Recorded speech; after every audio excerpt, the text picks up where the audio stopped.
To order of the Standing Committee on International Trade, meeting number 4. We are continuing our study on Bill C-100, an act to implement the agreement between Canada, the United States of America, and the United Mexican States. With us on our first panel today, we have the Honorable Chrystia Freeland, Deputy Prime Minister and Minister of Intergovernmental Affairs. Glad to have you here with us today. And from the Embassy of Canada to the United States of America, Kristen Hillman, Acting Ambassador of Canada to the United States. And from the Department of Foreign Affairs, Trade and Development, Stephen Burrell, Chief Negotiator and Assistant Deputy Minister, Trade Policy and Negotiations. Welcome back again. Pleased to have you here. I would turn the floor over to Minister Freeland for her remarks. Okay. Well, thank you very much, Madam Chair. Thank you, members of this committee. I'll make a few introductory remarks, and then I will be happy to answer your questions. I'd like to acknowledge that we are gathered on the traditional territory of the Algonquin. Let me start with very great pleasure by introducing the outstanding Canadian public servants who are here with me today, and without whose hard work, dedication, and intelligence, this pivotal new agreement would not have been possible. And I'm going to introduce the two people sitting next to me, but let me just say that they lead an outstanding team of Canadian professional trade negotiators. One of our negotiators, at a particularly rough moment during the negotiations, said we think of ourselves as the Navy SEALs of Canada. And I think that that is a very appropriate way for all of us to think of our outstanding professional trade negotiators. So with me is Steve Verheuvel. He is the Chief Negotiator of NAFTA and Assistant Deputy Minister of Trade. And Kirsten Hillman, who is our Acting Ambassador to the U.S.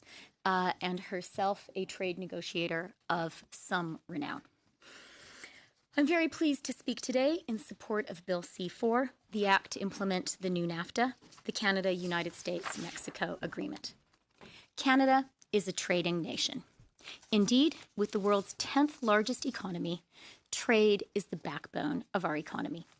Trade is vital for the continued prosperity of Canadian workers, entrepreneurs, businesses, and communities across the country. Notre gouvernement fait la Our government fosters an open society when it is inclusive in a globalized, open world economy. These Canadian fundamental values transcend parties as well as regions. In fact, each one of the 3 main trade agreements that have been recently be concluded by Canada, that is CITA, CPTPP, and now the new NAFTA, were the outcome of efforts that were made by all of the parties. All Canadians support free, fair, and balanced international trade that is rooted in rules agreed on by common agreement.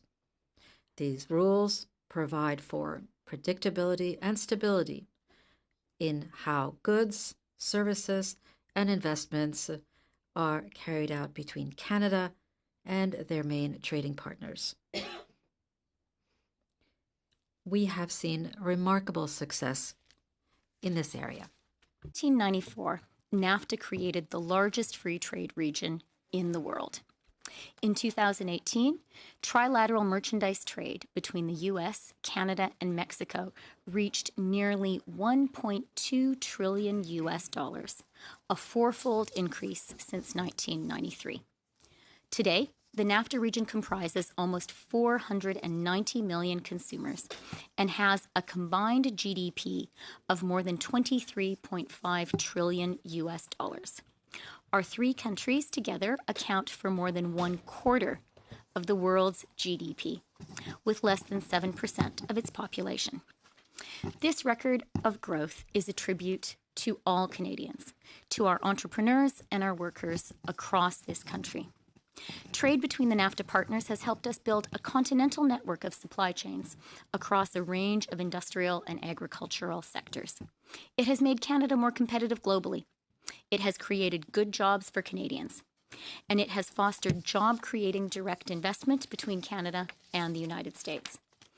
The new NAFTA helps ensure we maintain this vital relationship and that we maintain predictability and stability in our commercial relationship with the United States, our closest and overwhelmingly our largest trading partner, and with Mexico.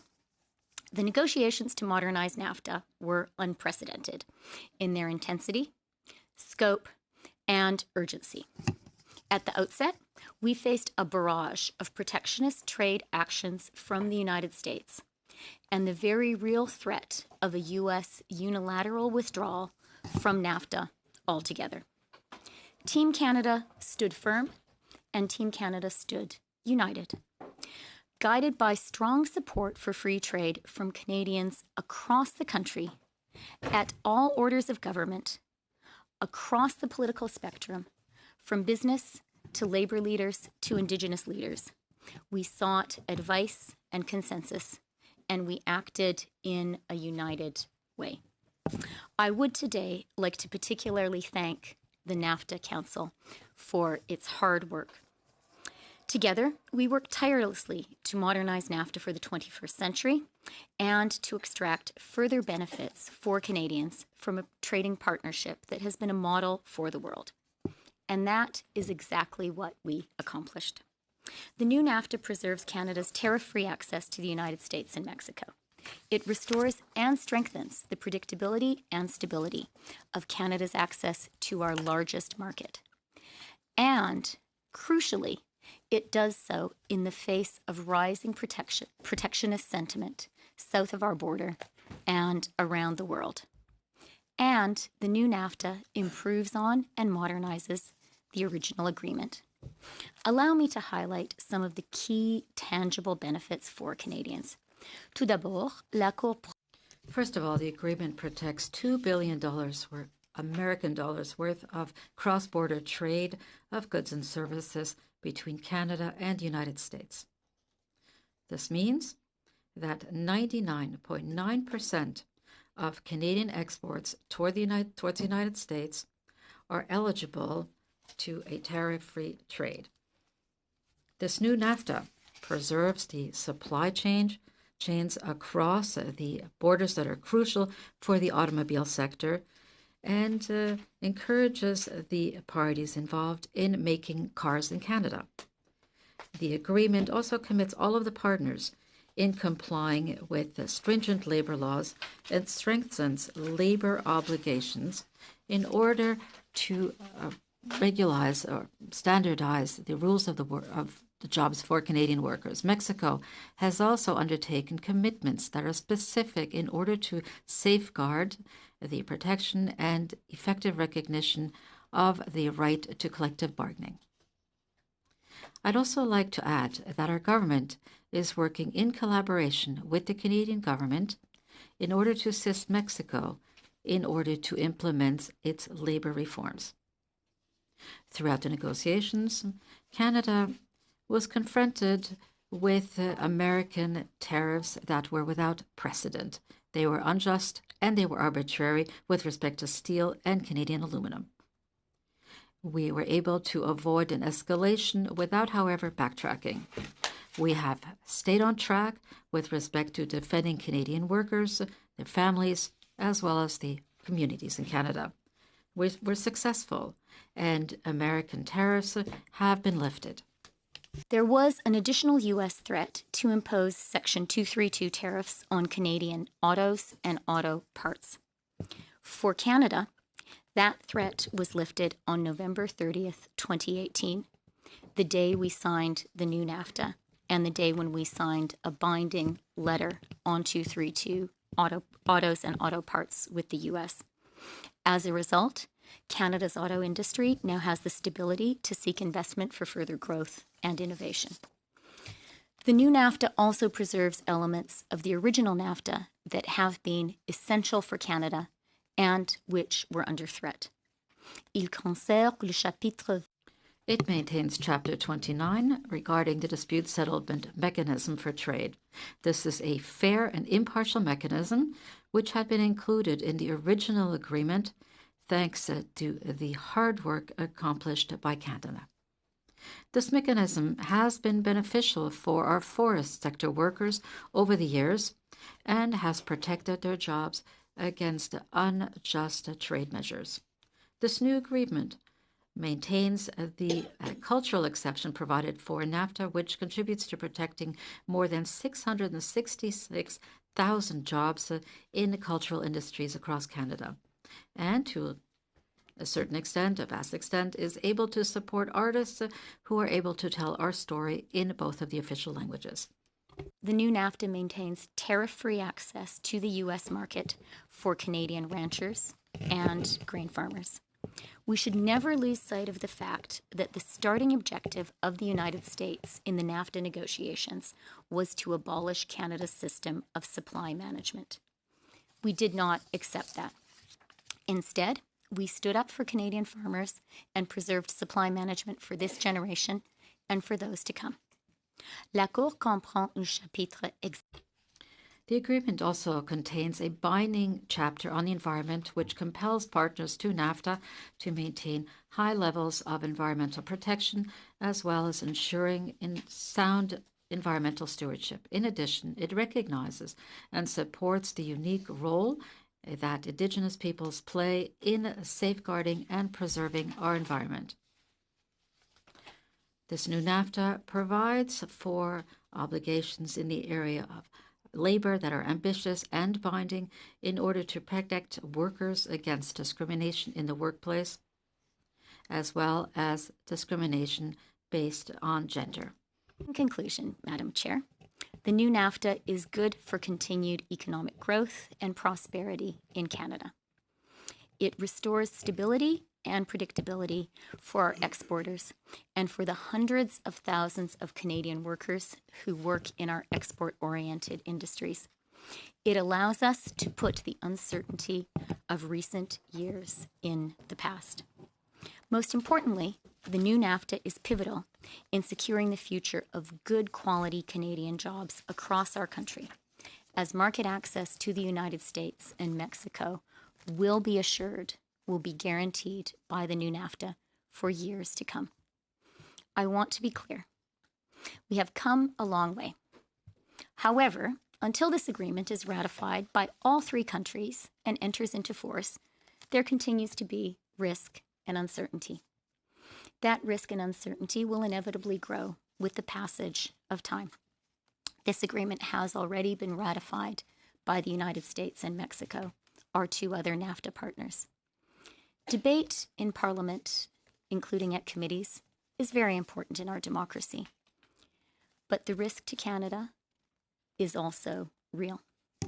It is imperative we lock in the gains we have made with this agreement, the security we have achieved, the market access we have fought for, by ratifying the new NAFTA without undue delay.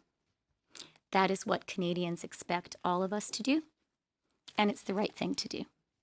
Thank you very much. I'll be happy to take your questions. Very much, Minister Freeland, and again, congratulations to yourself and your staff and your team. I've done a tremendous job here bringing this before us today.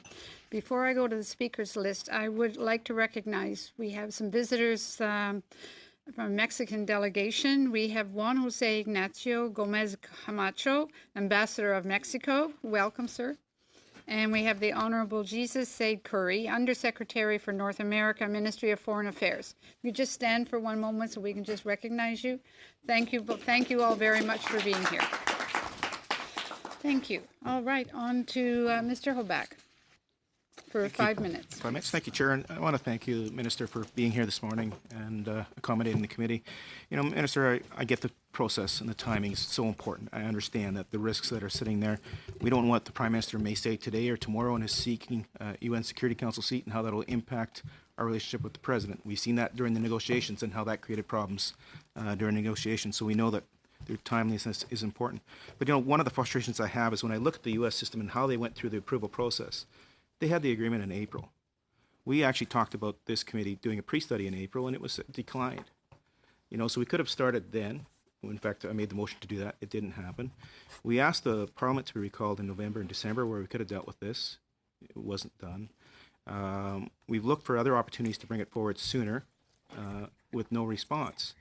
I also will look at the fact that Lighthizer was talking to Nancy Pelosi almost on a weekly basis down there on the USMCA and how they could get it through the House and the Senate and to fruition. There were ongoing talks between the government, the White House in that scenario, and the Democrats, even during the impeachment process to get this done. Yet we still haven't had a call from the Prime Minister to our leader to say this is urgent. So I know you're doing the best you can with the tools you have in your toolbox and do anything else to get this done, and we will. We'll do everything we can. If you want us to sit later, we'll sit later. If you want us to sit on weekends, we'll sit on weekends. If you want us to sit during the break week, we'll sit during the break week. But there's a lot of people who are impacted by this agreement, and we need to understand what those impacts are.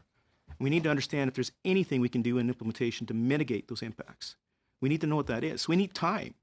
And I'm concerned that the rush to get this done and the pressure to get this done, those people won't get hurt. So that's one of the concerns. And I guess when I look at that, there's things that we need to do when we looked at previous trade agreements. For example, TPP, we did 2 cross-country studies. Then we actually came back here and studied again when the legislation came forward. Nobody's proposing that. We want to get it done as quickly as possible so it's moved forward and our traders can take advantage of this agreement. But we do need time, so I hope you understand that we need time and we're doing our best to get it through without shunning the people that are impacted by this. So when we look at the agreement, some of the things that we need to get better understanding, I was with aluminum producers this last week. I went down to Mr. Martel's riding. We talked about green aluminum. They talked about implementation. I talked to primary producers of aluminum, and I talked to actually secondary users. And while they're not happy, they understand the importance of getting this agreement done, yet they're looking for a mitigation program for them. So have you thought through, for example, in the aluminum sector, what that may look like? And, how do we go to these sectors and actually give them a path forward who are negatively impacted by this agreement? Okay. Well, first of all, let me thank the member for Prince Albert for his question and for the many, many conversations that we have had together about the new NAFTA. We go back to the time when I was sitting on the other side of the House, and I had the opportunity to ask the then Conservative government questions about trade. And I do really respect, Mr. Hoback, your long experience of trade issues and trade agreements, and the many years now that we have spent talking about them and working on them. You've raised a number of issues, and let me take them in turn. Okay. When it comes to Parliament and the committee having time to discuss this agreement, let me just say that the NAFTA negotiation was a long and very public and very consultative process. Throughout that process, I appeared many times. I believe it is a dozen times that I appeared before parliamentary and Senate committees to answer questions about the new NAFTA. Officials will correct me if that's right, please. Canada's trade officials have been available to all parties to discuss the agreement. I'm actually very proud of the extent to which the negotiation was a very public, very consultative process, including members of Parliament, but more broadly, also including members of the NAFTA Council, including premiers, including mayors, including business leaders, including labor leaders, including Indigenous leaders across the country. We didn't get things like this agreement here. We didn't get information like this. In fact, Mr. Hoback, would you like me to finish answering all of your questions? We have consulted extensively throughout the process, as is appropriate, and answered questions at committee and in Parliament throughout. To the question of opposition parties having access to information about the final protocol of amendments, which has concluded the agreement and forms the body of the agreement we are now debating and seeking to ratify, immediately upon our conclusion of that protocol of amendment, we made our officials available to brief all the opposition parties. I know that Steve Verheuel briefed all the parties, including the Conservative Party, including Mr. Scheer and his caucus. So information was made available right away. To the idea that somehow we could have begun an official study of this agreement before the Protocol of Amendments was signed. Let me simply say that would have defeated the purpose of allowing Parliament and the committee to fully debate the finalized agreement. That finalized agreement was concluded only in December after a extensive series of discussions between Canada, Mexico, and the United States to introduce some further modifications to the agreement, which allowed for ratification in the U.S. When it comes to those modifications, let me say one thing very clearly and with absolute conviction, and that is the modifications that we agreed to in the Protocol of Amendment in December are 100% in Canada's national interest. It is very rare to have a negotiation where you can say that, but that set of modifications made a good deal better for Canada. And I see that our chair is asking me to wind up, but I would be happy to go into those further, and I'd be happy to say more about aluminum. I suspect Simon Pierre may have some questions for me about that. On verra.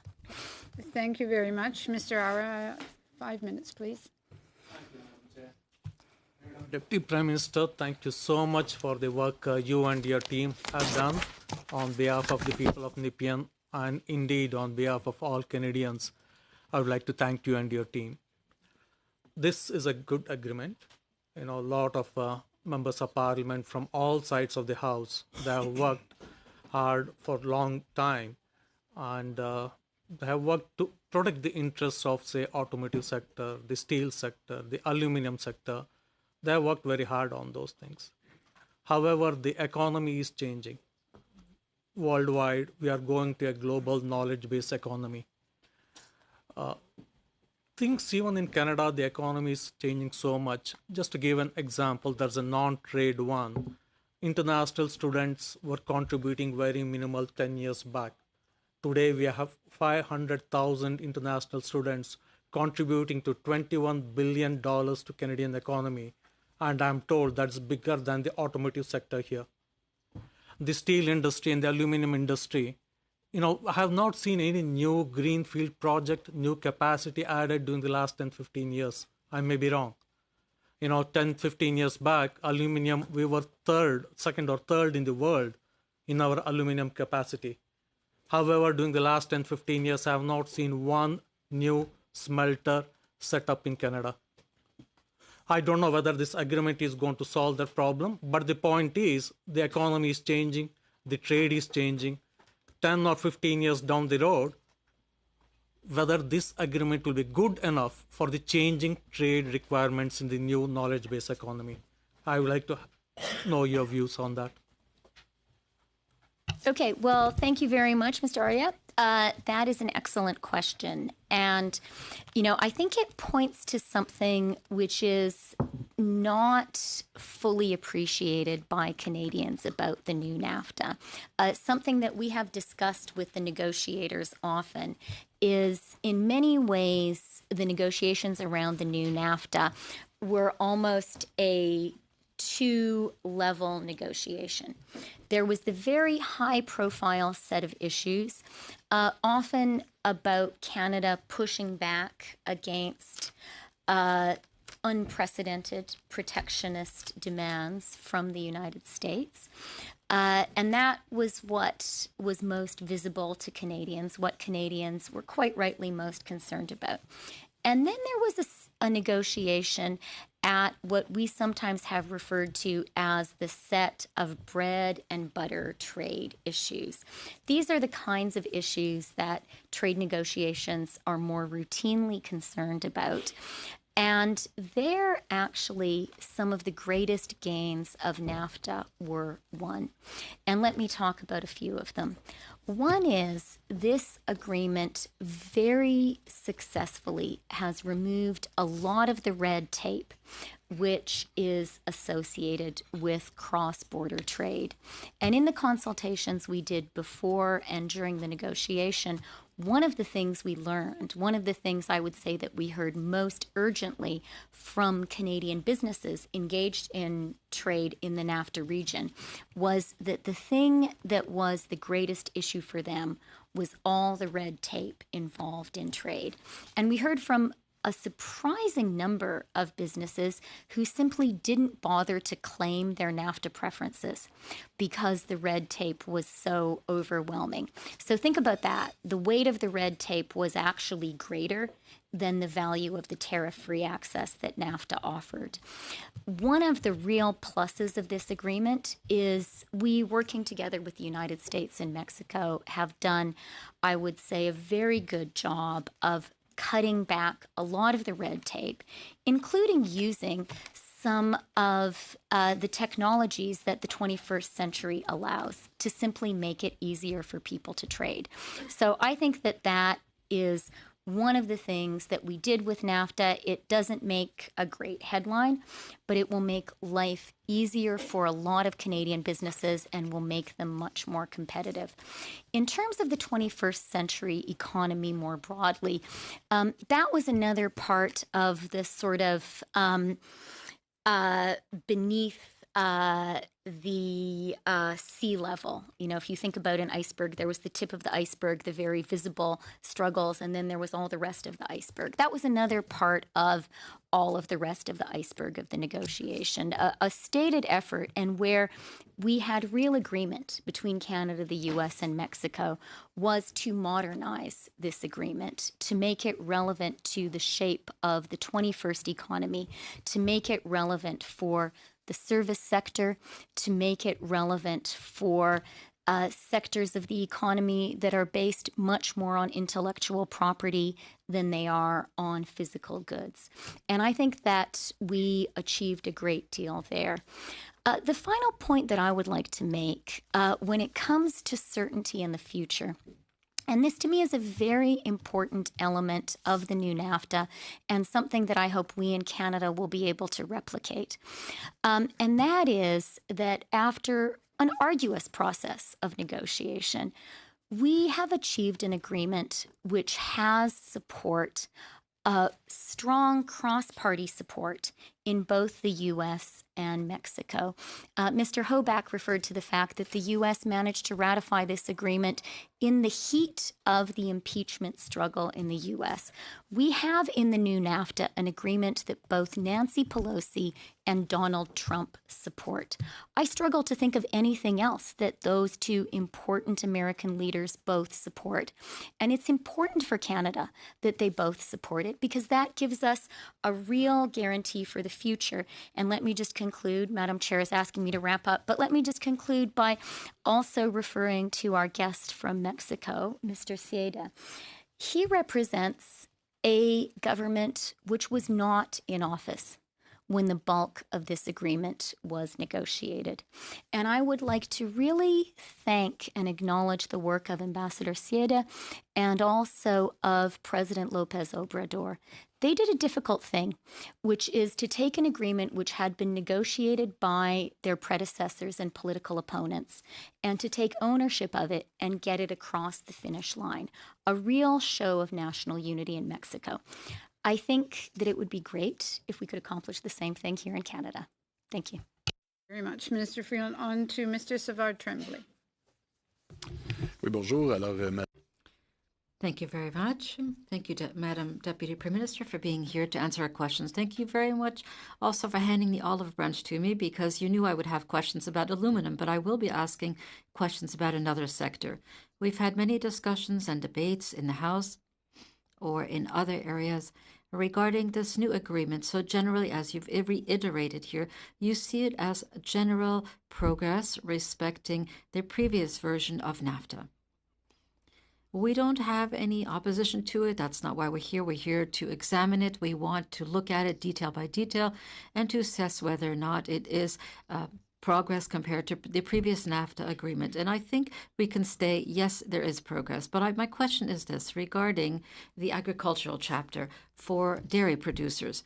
We know that there's a 3% opening vis-a-vis the market. That could be assessed at $150 million losses per year. We know that you're eliminating Class 7 that is the milk protein class, and there are provisions allowing for control of exports, which might apply to a third party, because we know that the dairy producers are able to send the excess productions to other markets such as the Middle East or Asia. My question is this: do you believe that on the agricultural level this new NAFTA agreement is better than the previous agreement with respect to dairy farming? Thank you very much. Merci pour la... Thank you for your question. And that is a surprise for me, that the first question from you is not about aluminum. Yes, but we're full of surprises. But I am very prepared and certainly pleased to answer any questions about aluminum as well. Regarding the agreement in general, let me begin by saying this. I'm absolutely certain and convinced that this is a good agreement both for Canada and more specifically for Quebec. And I'm convinced of this because of our very lengthy consultations and discussions that we had with Quebec, as well as the ones we had with entrepreneurs, with workers, and with the province's leaders. As you well know, Premier Legault very openly and clearly a number of times has indicated that he agrees with our government's opinion, that is, that this is a very important agreement for Quebec, that it is a good agreement for Quebec. And I concur with him. As well, allow me to add this. Not only regarding NAFTA, but also with the negotiations we had on CITA. In my own experience, Quebec is one of Canada's provinces that full well understands the importance of international trade. In Quebec, has negotiators who are very experienced, and we worked closely with the negotiators from Quebec.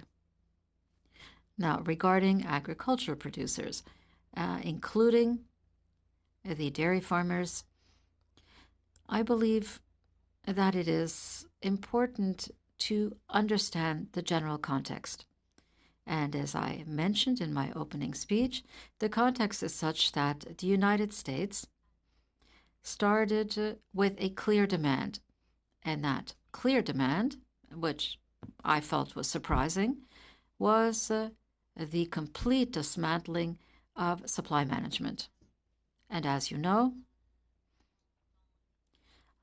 for many years, that has been the wish of the United States. And the United States have tried time and time again to completely dismantle our supply management system. I believe that the United States believed that it would be possible.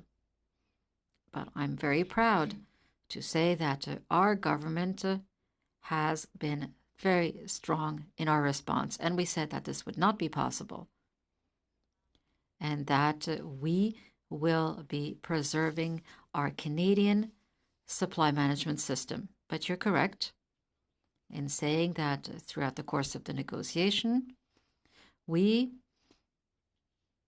gave a little bit more access to our market to the United States, as did the previous governments during the negotiation of the TPP and CITA.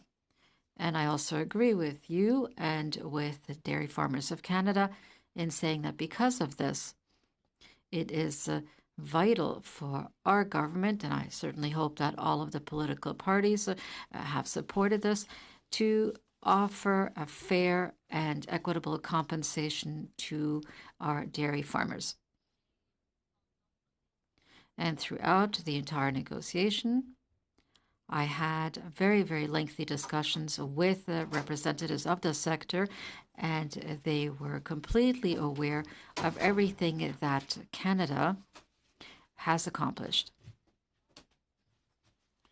And now I truly would like to thank the dairy sector for its support and for its cooperation. Our dairy sector understands full well that in this world that Canada belongs to. We are a country that lives from international trade. We are a free trading nation. And in a world where we as a country need to have open markets, maintaining a portion of our market, that is the supply management system, and to safeguard that is complicated, it's difficult, but the dairy farmers supported us, and now following ratification, which I do hope will occur quite quickly, it will be the right time in order to give that fair and equitable compensation to the sector. Mr. On va Blakey. continuer avec Oui, avec plaisir. We'll continue that afterwards. Thank you very much.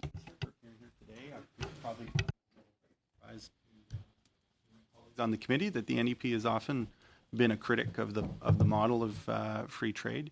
In particular, in the original NAFTA debate, the NEP led the charge against that, and within that agreement, I think the items of particular concern, not exclusively, but of focus, were the ISDS provisions in the original NAFTA and the proportionality clause. And so we recognize that in this new version, those aren't there, and I think that creates some opportunity for reflection on our part, and we've certainly been deliberating on that. But you'll know also from a letter that I sent you in December that a concern of the NEP's on the trade agenda for a long time has been the process by which Parliament, and I think by extension Canadians, are included in the trade process. We've heard earlier today just the ways that, depending on the deal, that can unfold in different ways, and Parliament has been included in different ways at different times for different deals. I've been talking in the last few weeks about ways that we might come to some understanding about a meaningful first step that we can make in this Parliament towards having a more codified trade process that would better articulate the role of Parliament and get Parliament involved a little more early, which would address some of the concerns that we heard earlier. So I wanted to share with you some proposals and get your feedback on those proposals. In particular, in terms of a good first step, we think that it would make sense for the government to table a notice of intent when they're intending to enter negotiations at least 90 calendar days prior to the commencement of negotiations, and that those would be tabled in the House and then referred to this committee or its successor for study. That within 30 calendar days prior to the commencement of negotiations, the government would table its objectives for the negotiations. We think that that would introduce another level of accountability in terms of having the government clearly state what its objectives are so that the deal can be assessed in light of those. And we've heard some debate about this at this table already with respect to CUSMA, that an economic impact assessment would be tabled in the House of Commons coincident with the introduction of the implementing legislation, so that parliamentarians have the economic data at the same time as they have the changes to the laws that they're being asked to contemplate. So I'm looking for your feedback on those measures as a first step towards having a more concrete trade process here in Canada. Okay, well, thank you very much, Mr. Blakey, for those questions, and also for the very detailed, professional conversations that you and I have been having in recent weeks, and that have also actually involved our excellent trade officials who have forgotten more about trade than I believe any of us will ever learn. I'd like to respond in two parts. First of all, talking about overall trade and progressive Canadians, and then second of all, about your specific proposals, if I may. One of my objectives from the outset of this negotiation has been to achieve a truly progressive trade agreement, a trade agreement that Canadians who perhaps traditionally have had doubts about the virtues of free trade really could support. And that is why, among other things, we made a real effort to include union leaders. And I'd like to single out Hassan Youssef, who I know has been speaking with you a lot as well, for his participation in the NAFTA Council and for the advice he has offered throughout the negotiation. And you've pointed out, Mr. Blakey, two issues that progressives in Canada, and actually Mr. Manley has long been concerned about one of the issues you mentioned, ISDS. The concerns that progressives have long had with free trade agreements in general, the new NAFTA in particular, ISDS and the proportionality clause. Two of the things I am the proudest of with the new NAFTA is we have gotten rid of ISDS completely, a huge, huge victory, real benefit to Canada and a powerful precedent, and that we have gotten rid of the proportionality clause.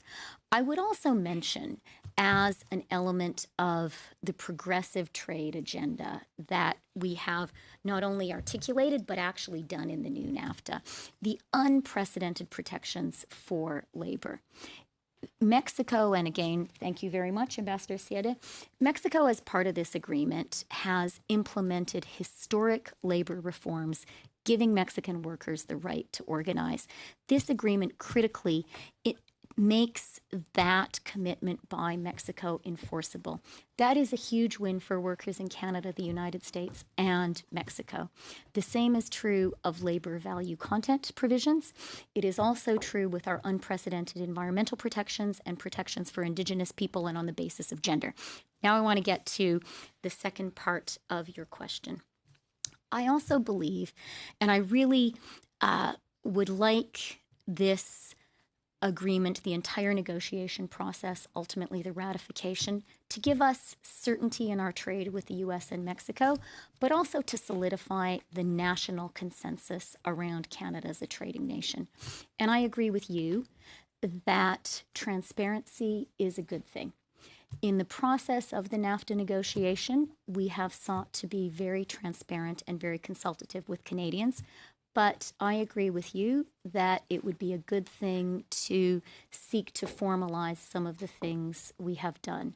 So when it comes to the 90-day notification, let me simply say Canadians had far more time than that to know we would be entering into a NAFTA negotiation. But it's a good thing to let Canadians know when we're contemplating a trade agreement or contemplating work towards a trade agreement. On the statement of objectives, we launched the NAFTA negotiation with a pretty long speech that I gave here in Ottawa, stating at some length what Canada's objectives would be. I think that was important for Canadians to hear. And again, I think that we would look very favorably at the notion of finding some way to codify that effort. And likewise, when it comes to sharing with Canadians our assessment of what is the economic impact of a particular deal. Now, that... I have to stop. Okay. So let me simply conclude by saying I think those are very constructive, productive ideas. And I am confident that working together, and I thank you for putting them forward in such a thoughtful way, I'm confident that working together, we can find a way to give Canadians even more transparency and confidence in more transparency in future trade agreements. Okay, thank you very much. On to Mr. Carey for 4 minutes. Okay, I'll try to be as quickly or get through this as quickly as I can. Minister, I think we're all in agreement. You mentioned that there's a certain amount of risk and uncertainty as time passes. And I just want to be clear that from this side, we're going to do the best we can, use all the tools we can to make sure that we do this efficiently. But you did promise that we would be moving lockstep with the Americans and the Mexicans. And we do have a constitutional obligation to review the agreement. We're hearing from families, businesses, sectors that may be negatively affected, and we want to go through our obligation to give this study and give witnesses an opportunity to get their comments on the record. And Mr. Hoback we didn't quite finish with that, but the American process, if we actually look at the timeline and the process in the U.S., in April of 2019, the Americans were open and transparent. They gave an economic impact study to their legislators and lawmakers ahead of time so they could actually review it. And as you quite rightly said, there were some amendments made, and I think around the table here we could say the amendments made the agreement better all around. My concern is that here in the Canadian side, we weren't given the same courtesy, and perhaps we could have made the agreement a little bit better to be considered for all parties to look at. Really concerned, we've been asking you in the House over and over again about economic impact studies, and I'm hearing from people saying, well, what does she have to hide? And basically, I'd like to give you the opportunity. Why has the government been so uncooperative and is being so frustrating that they're not giving us any of this information about the economic impacts of the study? So as we move forward on designing some supports to these families and businesses and sectors that are negatively impacted, that knowledge is out there. Well, thank you very much, Mr. Carey. And although we can't and we will never agree on everything, I am pleased to learn that we do agree that the changes that were codified in the Protocol of Amendments in December with the U.S. and Mexico do make what I would characterize as a good deal even better. So it's good we can agree on that.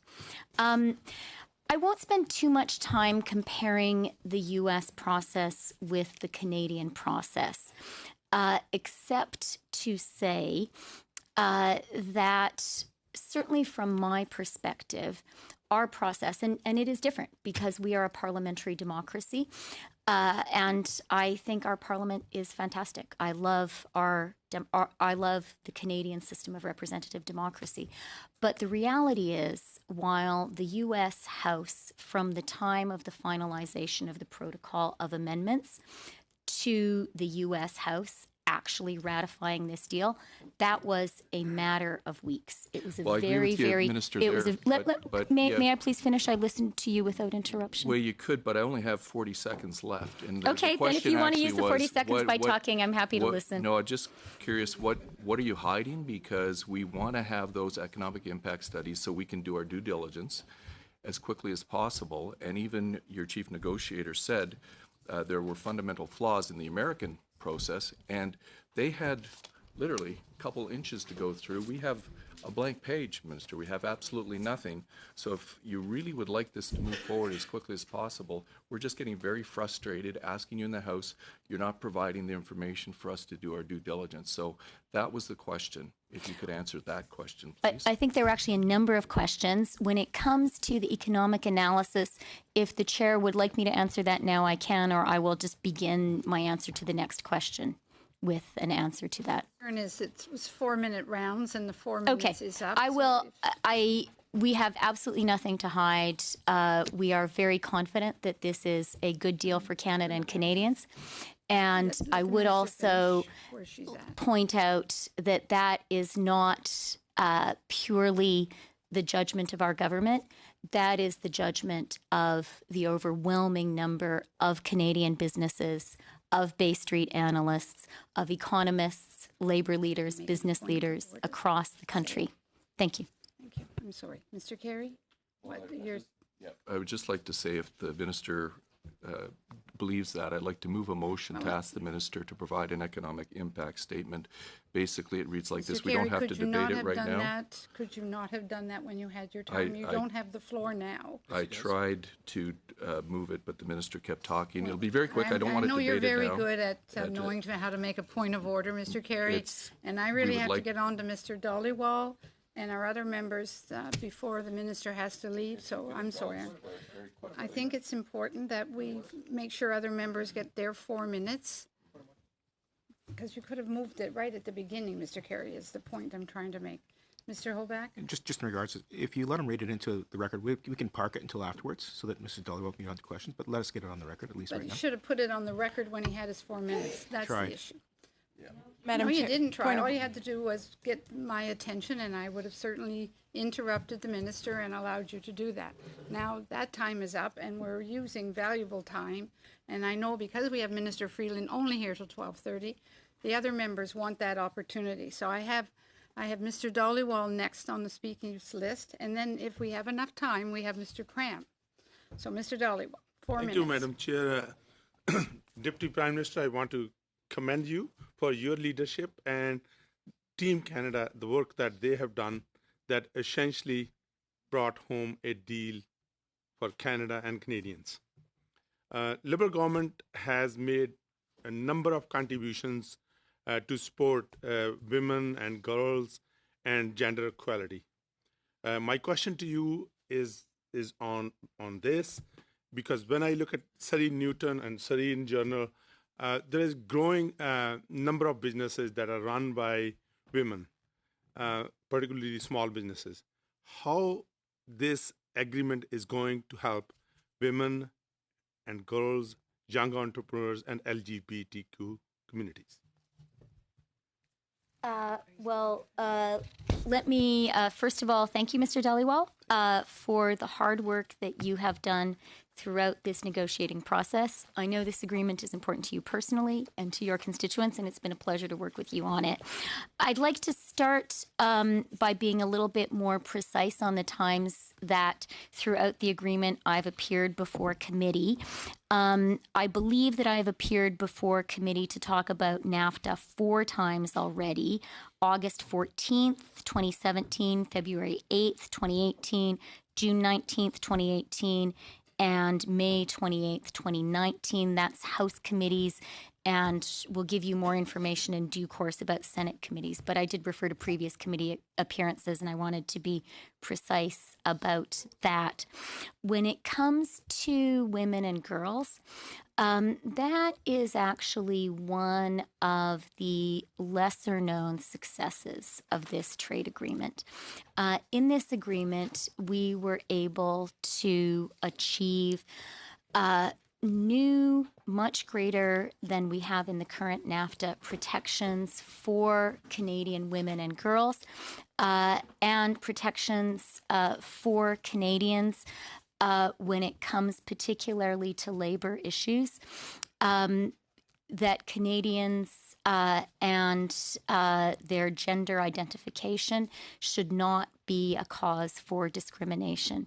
We also, as I mentioned in my opening remarks, were able to achieve unprecedented protections for Indigenous people, including the special role Indigenous people have when it comes to protecting our environment. These are really some new areas for trade agreements to codify. It's part of what I was speaking about with Mr. Blakey of the progressive trade agenda that our government has sought to put forward. We actually put together in the trade team an entirely new group of officials who, for the first time, were working together specifically on the Indigenous issues. So it is really new ground for Canada. There is a lot more to be done. But I am pleased that we were able to move the puck forward when it comes to protections for women, protections for girls, protections for LGBTQ people, protections for Indigenous people in this landmark agreement. And when it comes specifically to the protections for Indigenous people, I would like to thank by name Terry Bellegarde. Perry Bellegarde, he was a member of our NAFTA Council. He worked very hard with us on all aspects of the new NAFTA, but in particular on the Indigenous issues. And he worked with Indigenous partners across North America. I think this is an area that going forward when it comes to trade agreements, Canada will need to continue to do more work. And with the new NAFTA, we have laid some, I believe, really important, really valuable foundations. It's part of, the protections for Indigenous people and for women and girls and for LGBTQ Canadians are part of the labor and environmental chapters where overall we have made some really, really great progress both in the specific content of those chapters and also, and again, I'm turning to Mr. Blakey because as well, because this has long been a concern. I'll finish, Madam Chair, one sentence. This has long been a concern of progressive people thinking about trade, has been to do better on labor and the environment, but also to do better when it comes to enforceability. And I think one of the very strong features of the new NAFTA is much greater enforceability on the environmental chapter and particularly on the labor chapter. Thank you very much, Mr. Minister Freeland. On to Mr. Cram for, I believe, 2 minutes. All right. Well, as you can imagine, I'd like to begin by moving a motion and having it read into the record. So the motion is as follows. That in relation to the committee's study of Bill C-4, an act to implement the agreement between Canada, the United States of America, and the United Mexican States, and pursuant to Standing Order 1081A, the Deputy Prime Minister provide the committee with an economic analysis of the agreement prepared by the Chief Economist at Global Affairs Canada, and that the committee invite the Chief Economist at Global Affairs Canada, Marie-France Paquette, to appear before the committee to give testimony and answer questions on the economic analysis of the agreement. And can we discuss this motion after we're finished questioning the minister? Yes, we'll hold it down. Okay, thank you. And thank you, Mr. Freeland, for being here. Given that time is tight, I'll go straight to my question about the new dairy export tariffs. To your knowledge, has Canada ever agreed in a past free trade agreement to limit Canadian exports to another country that was not party to the agreement? So when it comes to the supply management sector, let me start by saying something that is very, very important, and that is that in this negotiation, Canada faced an unprecedented U.S. demand. It was an explicit and open demand, and that was that we dismantle entirely the supply management system. The U.S. starting position was that for us to do a deal with the United States to preserve our essential market access, the price would be to entirely do away with supply management. I think it's very important for Canadians to be clear that that was the U.S. position. And I really do want to thank the members of Canada's supply management sector, Canadian farmers, who have an extremely sophisticated understanding of trade agreements, with whom we consulted extensively. They were very aware of what the U.S. position was, and they were very aware of the extreme lengths that Canada went to preserve our supply management system. I am very pleased with the outcome we achieved, which was by offering a limited access to the Canadian market, we were able to preserve our supply management system. And I would point out as well, and we've been asked this question already, and I think it is an important one, that we do recognize that that part of the agreement does mean that our supply management farmers are absolutely entitled to a fair and equitable compensation, and that is something to which this government is absolutely committed. It's something which I am very happy today to reiterate for all Canadian supply management farmers to know. Once we get this agreement ratified, and we are on the process of it entering into force, the government is absolutely committed to putting in place fair and equitable compensation for our supply management farmers. Thank you very much, Minister Freeland, Mr. Verrill, Ms. Hillman. Thank you all very much for being here. We will suspend for 2 minutes while our other witnesses can come to the table. Just give us 2 minutes.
that gavel too hard. Calling the meeting back to order.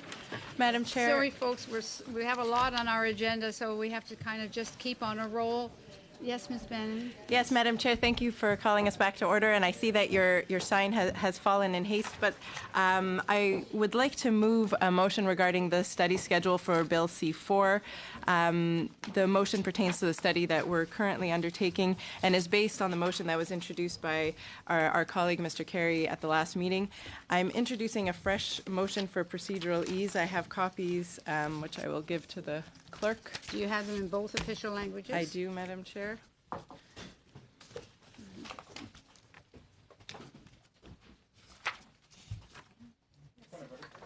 Yeah, we're going to go. Would specify. Sorry, Rachel, Ms. Bannon, can you just hold on a second? I've got a point of order here. The process, are we going to hear witnesses and then do motions at the end of the meeting, or did you want to go into motions now and deal with all the motions before the witnesses? Let Ms. suggest to Ms. Ryan, let her table her motion, and Okay. then we can continue on with witnesses then and deal with choose it to afterwards? do it afterwards at the end of I'm the okay meeting. with that if you are okay with that. But we had agreed with Mr. Carey's motion that we would deal with it at the beginning of this session, so which is the reason So we're dealing with it. But then I'm just confused then. Do you want to deal with it in its entirety, or do you just want to get yours on the record for now and then deal with it at the end of the session? I'm okay either way. But maybe a suggestion is we deal with it at the end of today, that we Okay. could find And then give ourselves our an witnesses extra the 10 chance. minutes so Yep. we don't interrupt with our witness time. yep, I'm good. Okay, I'm sorry, Ms. Bannon. Please, Sorry go to ahead, interrupt. Your Yeah, Honor. I'm fine with that. Thank you, Mr. Hoback. So the motion that you have before you specifies that the bill would be reviewed by colleagues in 3 other committees: the Standing Committee on Agriculture and Agri-Food, the Standing Committee on Industry, Science and Technology, and the Standing Committee on Natural Resources. It also lays out a timeline for suggested amendments to be returned and for clause by clause. I can now read the motion, Madam Chair. Yes, please do. I'll read it in French. I believe that you have French and English recto verso in front of you. Que le président du That the chair of the committee write as promptly as possible to the chairs of the following standing committees to invite them to undertake a subject matter review of the following provisions of C4, an act to implement the agreement between Canada, the United States of America, and the United Mexican States, and the impacts of provisions relating to their respective mandates. I, the Standing Committee on Agriculture and Agri-Food, clauses 44, 46, 53, and 59. Double I, the Standing Committee on Industry, Science and Technology, clauses 22 to 38 and 108 to 113. Triple I, the Standing Committee on Natural Resources, clauses 207 to 20 to 212. B, for the standing committees listed in A, I, if a standing committee listed in A chooses not to consider the subject matter of the provisions, it advises the chair of the Standing Committee on International Trade by letter in both official languages no later than 4 p.m. on Friday, February 21st, 2020. Double I, that the Standing Committee be requested to convey recommendations, including any suggested amendments in both official languages in relation to the provisions considered by them in a letter to the Chair of the Standing Committee on International Trade in both official languages no later than 4 p.m. on Tuesday, February 25th, 2020. Triple I, any amendments suggested pursuant to paragraph B.II shall be deemed to be proposed during the clause-by-clause consideration of Bill C4, and further provided that the members of the Standing Committee on International Trade may propose amendments notwithstanding the recommendations received pursuant to paragraph B. C. That proposed amendments to Bill C4 be submitted to the clerk of the committee in both official languages no later than 12 p.m. on Tuesday, February 25th, 2020. D. That the committee proceed with the clause-by-clause consideration of Bill C4 no later than February 28th, provided that the chair may limit debate on each clause to a maximum of 5 minutes per party before the provision is put to a vote. E. That if the committee has not completed the clause-by-clause consideration of Bill C4 by 11:59 p.m. on Friday, February 28, 2020, all remaining amendments submitted to the committee shall be deemed moved. The chair shall put the question forthwith and successively without further debate on all remaining clauses and amendments submitted to the committee, as well as each and every question necessary to dispose of the clause-by-clause consideration of the bill, as well as all questions necessary to report the bill to the House and to order the chair to report the bill to the House as early as possible. Thank you, Madam Chair. Thank you very much. Right. That is on the order paper. We will now move forward with our witnesses. And I will suggest that we'll try to find 15 minutes at the end of our meetings today to discuss all of the three motions that are in question today. All right, thank you very much. I think I have to hit the gavel, but I did. All right, our witnesses to now in this section from the Business Council of Canada, Brian Kingston, Vice President Policy, International and Fiscal. And from the Council of Canadians, Suja Day, Trade Campaigner National, by video conference, Guadalajara, Mexico. Welcome. And from the Canada West Foundation, Carlo Day, Director, Center for Trade and Investment Policy. Thank you all very much. And we'll start with the Brian Kingston for the Council of Canada. Please go ahead, sir. Madam Chair, committee members, thank you for the invitation to take part here today in your consultations on Bill C-4. The Business Council of Canada represents the chief executives and entrepreneurs of 150 leading Canadian companies in all sectors and regions of our economy. Our member companies employ 1.7 million Canadians, account for more than half the value of the Toronto Stock Exchange, contribute the largest share of federal corporate taxes, and are responsible for most of Canada's exports, corporate philanthropy, and private sector investment in research and development. It almost goes without saying, and I've said this many times before in front of this committee, that trade with the United States is absolutely critical to our prosperity. The Canadian economy depends on international trade, clearly, and the U.S. is by far our largest trade and investment partner. Trade of goods and services represents around 64% of Canada's gross domestic product, with the U.S. the destination for 75% of our exports, goods exports, last year.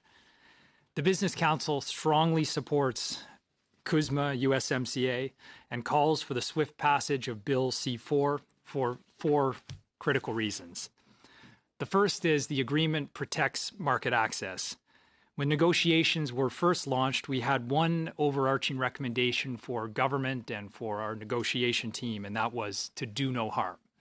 To avoid damaging employment, trade, and investment, Canadian, American, and Mexican businesses need to retain their preferential access to markets and commercial opportunities in each respective country.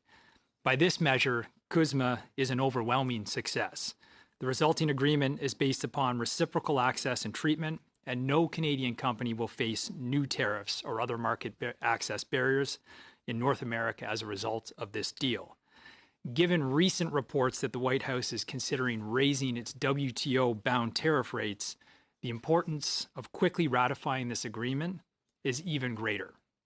I just might add, too, that at the beginning of these negotiations, the overarching U.S. objective was, quote, to improve the U.S. trade balance and reduce the trade deficit with NAFTA countries, end quote. In other words, the U.S. wanted to restrict imports, not liberalize trade, as is usually the objective in a trade agreement. Given that this is where we started, the final deal achieved the number one objective for the Canadian business community by protecting our market access and doing no harm. The second reason that we strongly support this agreement is because it removes uncertainty from the Canadian economy.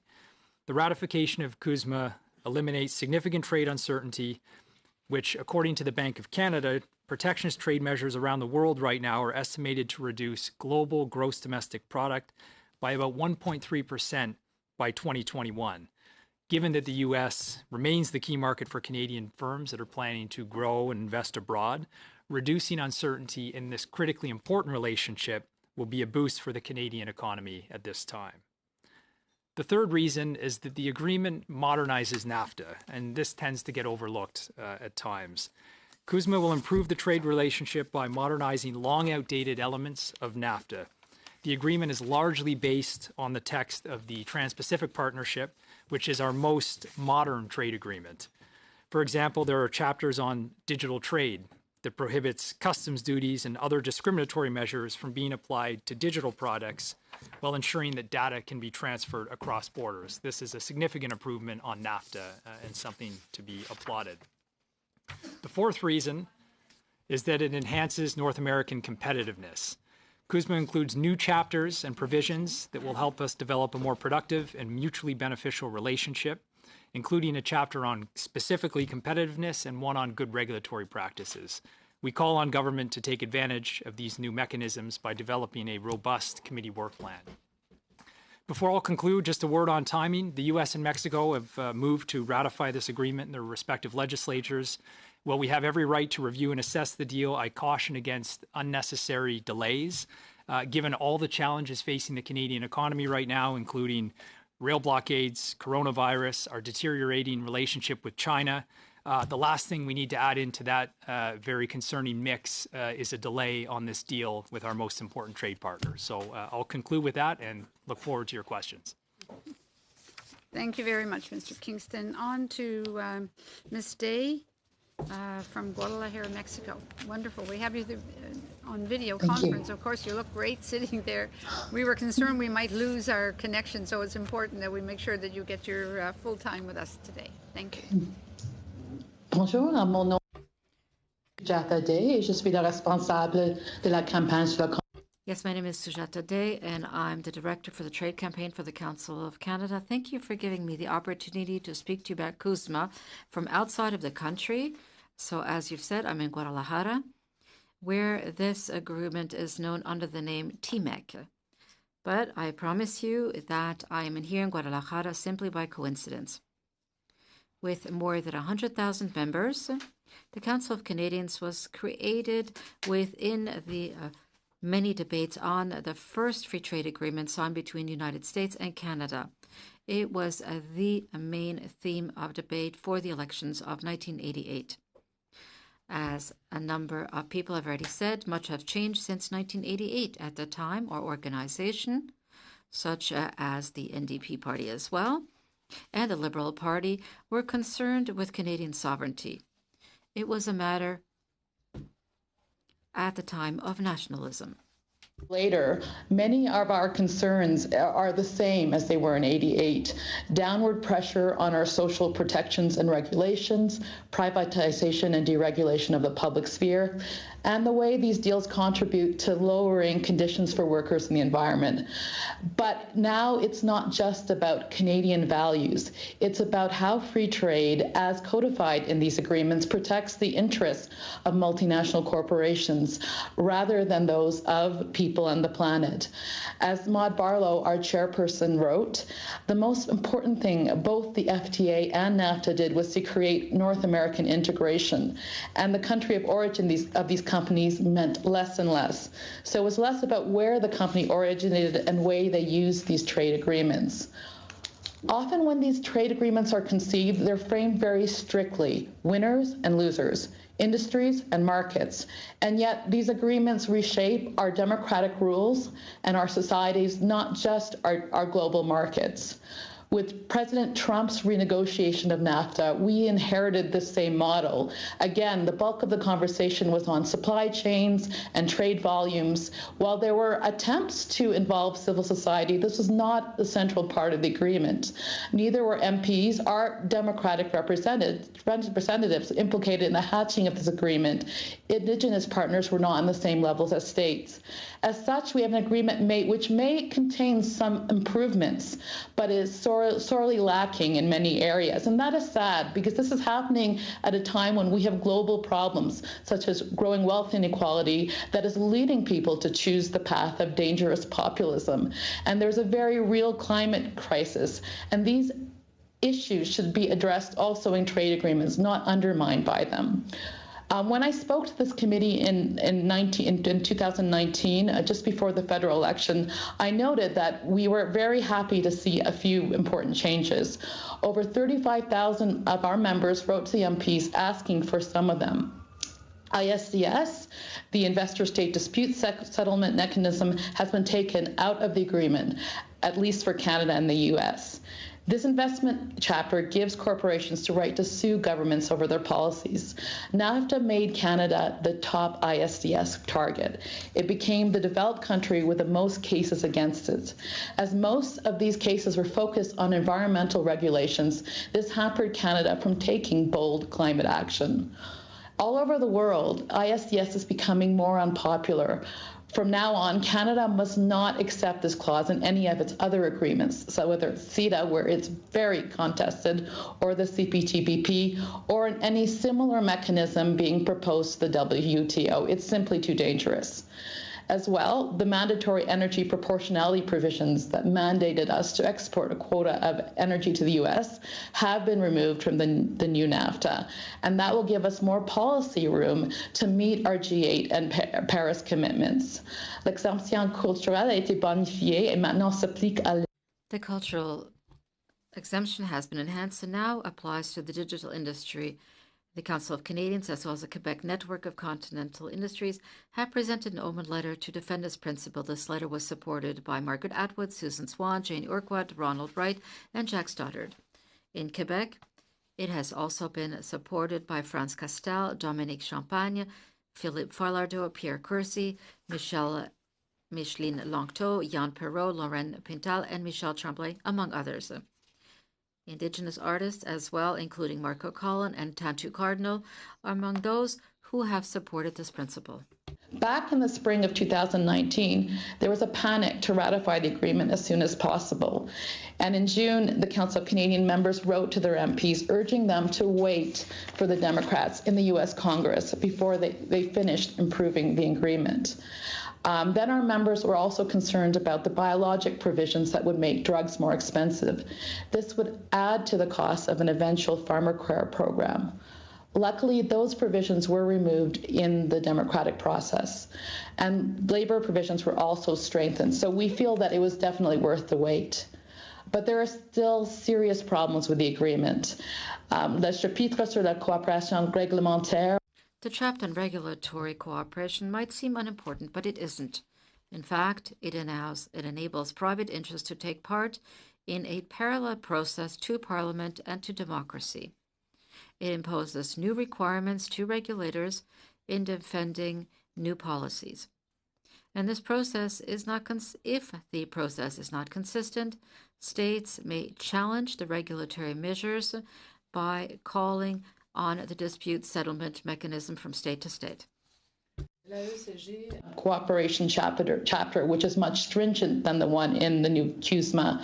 And together with Foodwatch, a European advocacy group, this week we revealed documents under an access to information provisions that show just one of the meetings of this regulatory cooperation committee. And it showed that Canadian regulators were successful in challenging sometimes higher European Union animal and plant legislation, as well as legislation on pesticides and on herbicides. And they also were using this committee to attack the precautionary principle, which is used in the EU. And Canada, using this committee, has regularly done regulatory cooperation with the U.S., but now in the new CUSMA, this codifies it. And what was interesting in the documents that showed is that in many cases, Canadian regulators were unwilling to discuss the issues with the EU because they were very concerned about harmonization with the U.S. And so for citizens, this is kind of alarming because it suggests that these committees, rather than protecting our human and animal safety, and rather than protecting us from toxins and trying to prevent harm, are using this chapter to weaken regulations. And so we need, in this implementing legislation, checks and balances, including parliamentary oversight of these eventually created committee.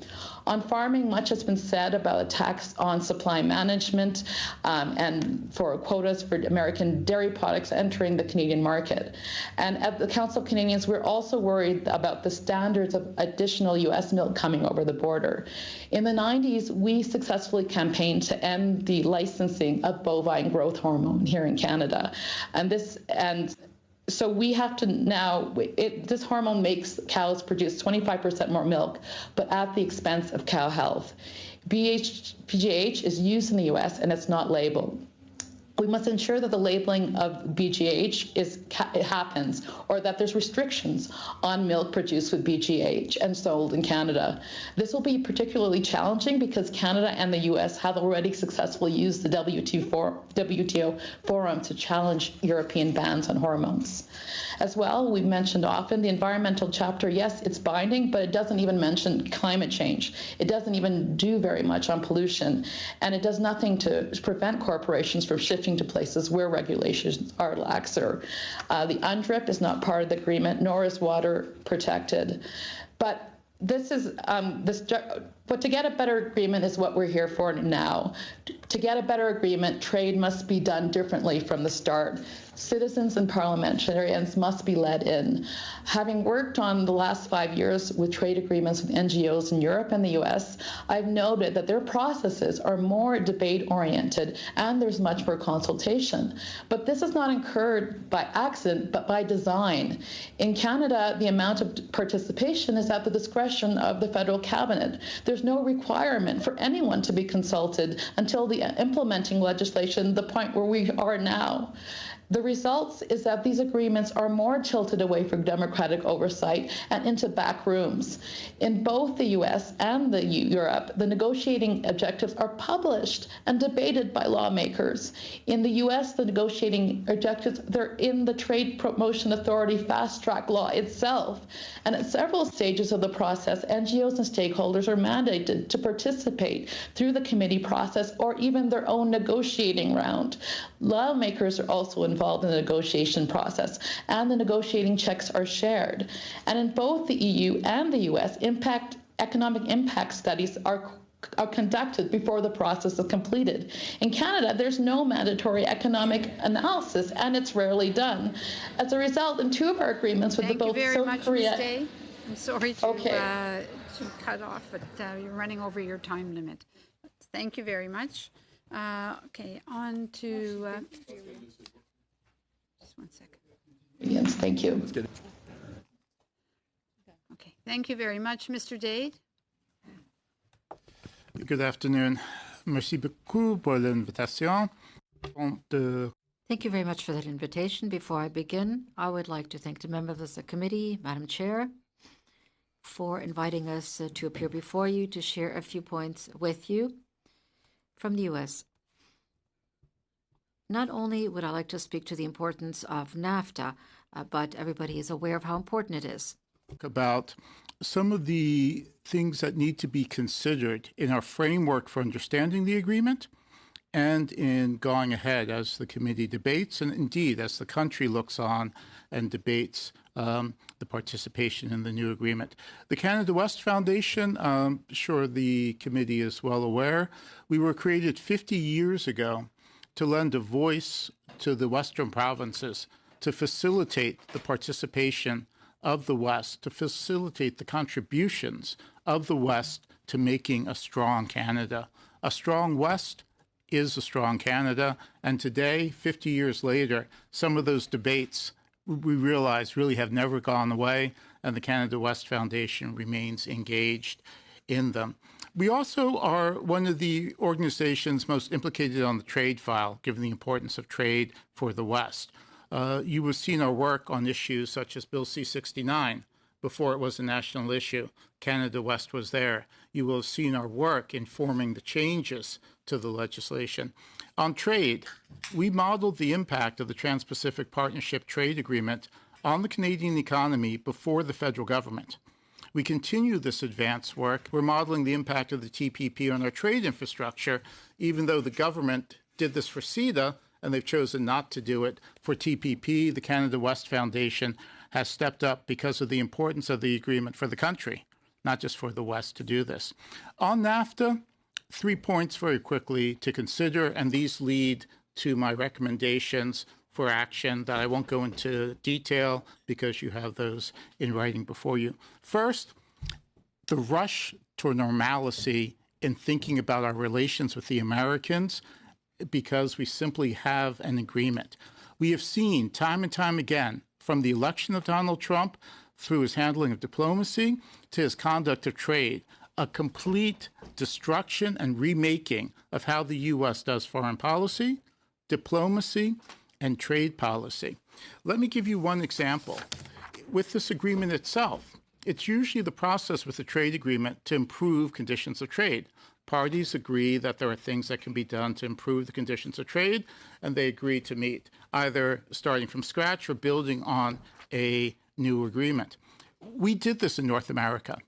We updated the North American Trade Agreement to modernize it, to bring it into the 21st century, to take care of labor issues, intellectual property. We had a win-win situation where all parties made concessions and all parties were happy with the results. When Donald Trump came in, that was ripped up, and we were told win-win no longer works. What works is I win, you lose. Starting from this point is unprecedented in trade negotiations. We had no choice, and the government did the best they could. I think the best that anyone could, and my hat's off to the government for the job that they did under those very difficult circumstances. But that's just one indication of how upended the world in which we are now trying to function on the trade front is. We see the U.S. attacking the World Trade Organization. Again, we can't proceed with our old ways of thinking, our old frameworks when looking at this agreement. Every witness you have has to tell how the agreement and how their interpretation fits into this new reality. Let me give you one example of one thing we're worried about. Yes, we have an agreement, and Brian's absolutely right. For those areas where the president does not pay attention, where the president does not pull the rug out from under us or change the rules, that is, the agreement will work. It's much better than not having an agreement. The modeling of the trade agreement done by others shows that the agreement is a net economic welfare loss for all three countries. The only thing worse is not having an agreement, which is an even greater economic and GDP welfare loss. I suggest you call in Dan Chiriak, the modeler here in Ottawa. He does the modeling for Canada West. He used to work for Foreign Affairs. He can fill you in on the details of the modeling, but that's a conversation I would strongly urge you to have to get to the bottom of the modeling numbers and what they show. But on to the statutory authority of the president. We have never seen a president exercise the 4 or 5 statutory provisions that the president has to manage trade. These are provisions delegated to the president from Congress. We saw the steel and aluminum tariffs. Canadian steel and aluminum declared a national security threat. This is not the worst of what the president can do. There is more.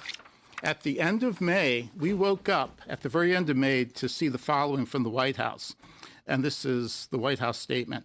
As everyone knows, the United States has been invaded by hundreds of thousands of people coming through Mexico, blah, blah, blah. Mexico's passive cooperation constitutes an emergency and extraordinary threat to the national security and economy of the U.S.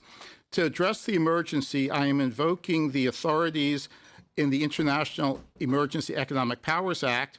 Accordingly, starting on June 10th, less than a week after this announcement was made, the United States will impose a 5% tariff on all goods imported from Mexico. If the crisis persists, tariffs will be raised to 10% on July 21st, or basically 3 weeks, 21 days later. Tariffs increased to 15% August 1st, 20% September 1st, 25% October 1st.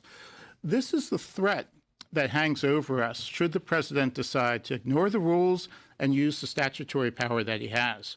This is something that really needs to be taken into consideration.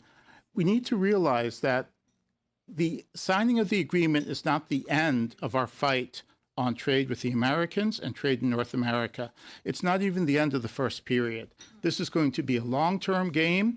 We are going to have to step up the extraordinary efforts we made to build alliances in the States to prevent this type of situation. We do not fight this in Ottawa with the ambassador. We fight this in Boise. We fight this in Springfield. We fight this in Sacramento. We fight this at the state level where premiers work with their counterparts as governors, MLAs work with their counterparts in state legislatures. It's imperative that we not drop the ball and think of this as mission accomplished. Second point, very quickly, there are parts of this agreement that I think we really don't understand. I would highlight Section 3210, the section dealing with negotiating with non-market countries. The provision itself isn't problematic. We announce when we're going to negotiate. We have to share as much text as we think is possible. These are not onerous or unusual provisions. But what is a non-market country? Not a non-market economy, a non-market country. What did we agree to when we agreed that we would give the Americans these powers with non-market countries? We think it's China, but the Americans have a list of 11 countries, 10 plus China. Who else is on that list? Well, Vietnam was on that list, and we dodged a bullet by getting the TPP done with Vietnam before the Americans were able to use this for mischief. So again, I would urge the committee, 3210, do we fully understand it? Can the government fully explain it? Cultural exemptions. We've granted the Americans the right to impose countervailing duties should we invoke our abilities under the cultural exemptions. Michael Geist just had a long piece on this. I would urge you to call Michael in and Wesley Warwick and others to really go into that. So the points I raise in the recommendations, we have to help the provinces do their job in terms of defending our interest in the states. During the negotiations, the clerk of the Privy Council, the Prime Minister, asked the provinces to do more. They stepped up. The government gave money to ACOA to help the Atlantic provinces do more vis-a-vis the states. We haven't gotten the same in the West, and the West could really use the support. In a time of financial constraints, in a time of budget cuts, we are being asked to do more, and we don't have the resources. So we really could use the feds to step up. Two, on things like there are possibilities to engage the Americans on bilateral basis for things that we couldn't do with the Mexicans at the table. Movement of people. The greatest failure of this agreement was to advance provisions for moving business people. We can engage the Americans bilaterally, especially at the state, provincial, the regional level. Infrastructure bank. The infrastructure idea is one where the Americans really need help, and we can step forward and offer them help. And in so doing, create a permanent institution with the Americans to avoid the vicissitudes of political changes, the changing political climate, and have a permanent institution focused on the North American border. I will leave it there and leave it for questions. Merci Thank beaucoup. you very much, Mr. Dayton. Thank you to all our witnesses. On to Mr. Lewis. Well, thank you, Madam Chair, and thank you to the witnesses for coming today. I guess let me just start off by saying that as far as we're concerned, rest assured we are not part of the free trade. We are the free trade party. It's been a long time sitting here listening, and we certainly do not plan on holding anything up. We want to get this and see it through to the end. So we're certainly excited to do that. But I think it's also important to understand that we do need to do our due diligence. And my questions for you today are going to be a little bit different than what I've been hearing around the table. It's regarding implementation and what you've specifically either heard from the government, because to some extent we don't get all the information that we need. So specifically to implementation and how the CBSA is connected into that, and if you've at all spoke to other companies that do a lot of cross-border trade. So that's kind of where I'm going with this.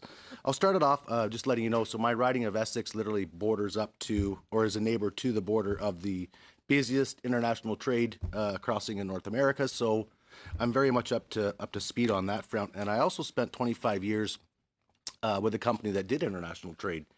I actually used to type in all the wonderful little tariff numbers. So I'm quite up to speed on this file with that regard.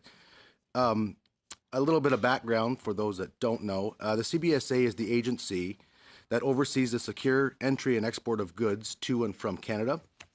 The CBSA will be the agency that implements much of the CUSMA agreement as goods pass through the 1,200 points of entry and exit across Canada. And the terms of CUSMA are set into force on the first day of the third month following the last notification of ratification between the parties. So just a couple quick questions, and then I'd love to hear any thoughts that you've got on this. So I'm hearing from industry that they're concerned about the implementation, particularly about the 90-day transition period. Given that the CBSA is the agency that will implement much of the CUSMA agreement, and given that in the mandate letter for the Minister of Public Safety and Emergency Preparedness, there is no statement on the implementation of CUSMA specifically. There are 5 points on gun control, but nothing on the implementation of CUSMA. Do you have any concern that the CBSA, that they're going to be ready for the first day of the third month? Are there any concerns? Have you heard any concerns that they're going to be ready to meet those? So one of the most complicated elements of this agreement are the rules of origin, particularly in the auto sector. There are much more stringent rules, but you also have a labor value content threshold, which companies will now have to track throughout their supply chain. So this is hugely complicated and has direct implications for CBSA. I'm aware that discussions are underway with the auto sector and auto parts suppliers to do what's called the uniform regulations, which will actually help make this thing implementable. But given how complicated things are and how big of an agreement this is, the timeline is tight. So, I would share the concern that there's got to be a lot of work done between now and whatever ends up being day one of this thing actually being enforced, because that's like any trade deal. It's one thing to ratify, but if you can't get it right on the implementation day, you can actually create backlogs at the border, which we want to avoid. So I'm aware from our members that they're engaging, they're working with the government, and that work is underway. Okay, thank you.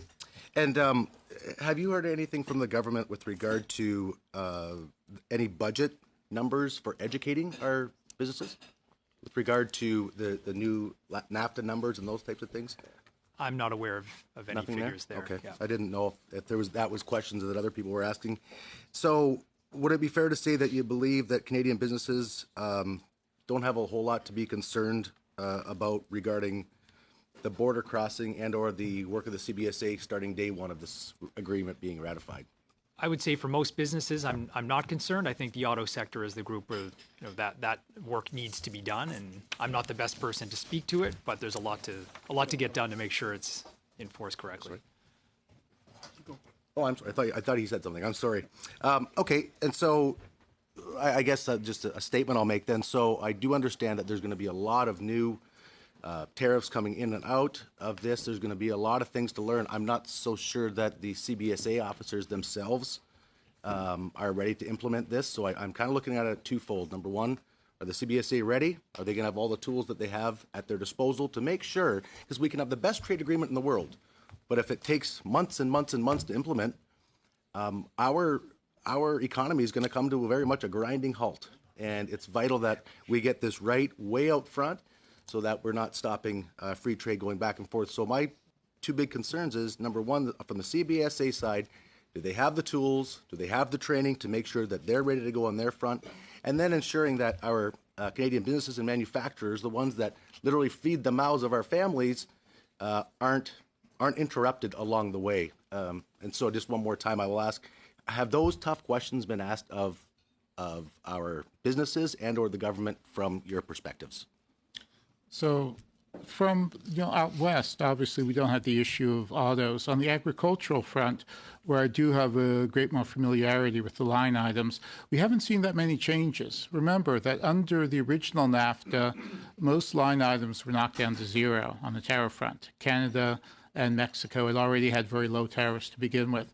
Where we have seen changes on the agricultural front are things like grain grading, where we've agreed to accept American-grown varieties that are recognized in Canada.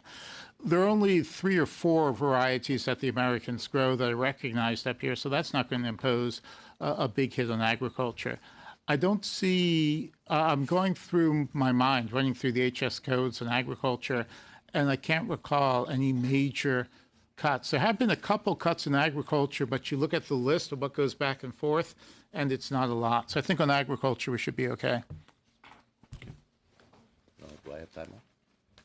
Sorry, ma'am. Am I out of time? Or is there You are, but you Fair had enough. such a great line of questioning. I was just allowing you to continue on. Thank you. Thank you very much.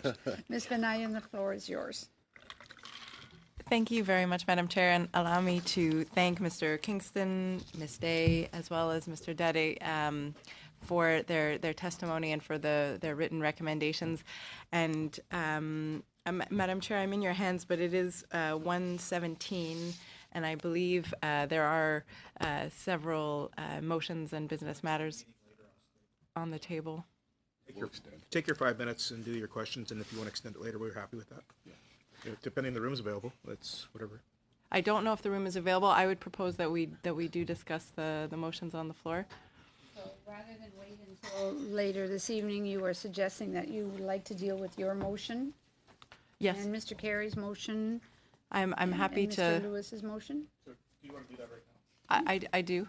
And Alright, I'd be happy to start with my motion. We can continue with yours. Yeah, I don't think you need to reread it again. It's already Just in the record, and point I of order, believe Chair? everybody has both of them. Mr. Hoback. So let's go in the order of precedence and deal with motions. So we've got Mr. Carey's motion, then we've got the motion from Mr. Cram, and then the Liberal motion. So if we could handle them in that precedence, that would Okay. be appreciated.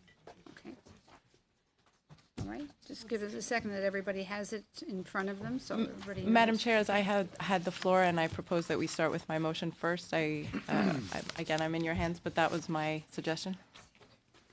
Is there support to start with Ms. Benayan's first? No, we've got a process that we have to follow. It's not optional. Well, that's what we have. She's asking that we forego that process and vote on her motion first. What's the will of the committee? Do they want to go with Mr. Carey's first, or will they go with Ms. Benayan's first? What is, all those in favor of going with Ms. Benayan's first, please raise your hands. S'il vous plaît, juste un instant, ça va très rapidement avec la traduction. Là, il y a un vote, puis je sais même. It was very quick. The translation was not completed. So could we take some time, because I don't quite know exactly what we're addressing at this point. Madam Chair, point of order. Maybe refer to the clerk and the actual process that you actually have to follow. You don't have a choice in this. It's not like you can go and vote to the committee. I believe you've got the motion sitting in front of you, and you have to approach it in that order in order to move forward. That was what I think the struggle was. Is that the process that we have to use, or if the member pushes it to a vote and has the votes required, then we would go that particular direction. But then you're changing the Yes, standing clerk? orders. Well, I don't want to do that either. No. That's Well, the fact that Ms. Bedayan moved the motion again and has asked that we vote on it, and there is sufficient, I've asked the committee, which one would you rather do? And Ms. Bedayan has asked, and the committee has agreed. So So if the committee wants to agree to it, and they did, then we would move forward on Ms. Bedayan's motion. All right? It's the vote of the committee. The committee's voted to go to Ms. Bedayan first. rush to vote without knowing the actual process that was supposed to be there. There's a process that you have to follow. Like it's not a vote, it's a process that's actually sitting there in standing orders and how you go through. Yeah, please. Well, just as the clerk doesn't decide anything, first of all. No, but what is the rule? But there's no rules for that, except that there was an agreement at the last, meeting that Mr. Carey's motion would be taken at the second hour of this meeting. So that doesn't really say yes first or second, Well, does there it? was a motion. It was a motion adopted by the committee. Okay, it so was then a we will. should deal with Agreed Mr. that we would Carey's. hold it down and do it first at the beginning of the second meeting. Okay. So then we should do with Mr. Carey's motion first. You have already motion passed in front of you. it's properly before. I'm sorry, Mr. Sheehan? And I don't think the standing orders don't address this particular situation. Rachel has the floor right now. She is, at her pleasure, as a parliamentarian with parliamentary privilege, is allowed to introduce her motion. If that motion is defeated, then automatically Mr. Carey's motion would be addressed. If it's adopted, Mr. Carey's motion would be moot, but we still could vote on it. So I would suggest that we just continue on the way we're going with Rachel having the floor. Okay, I think I need to take a minute. This looks like it's going to take some time. I just want to thank you very much to our witnesses. If we deal with Mr. Carey's motion, I want to make a friendly amendment to Mr. Carey's motion.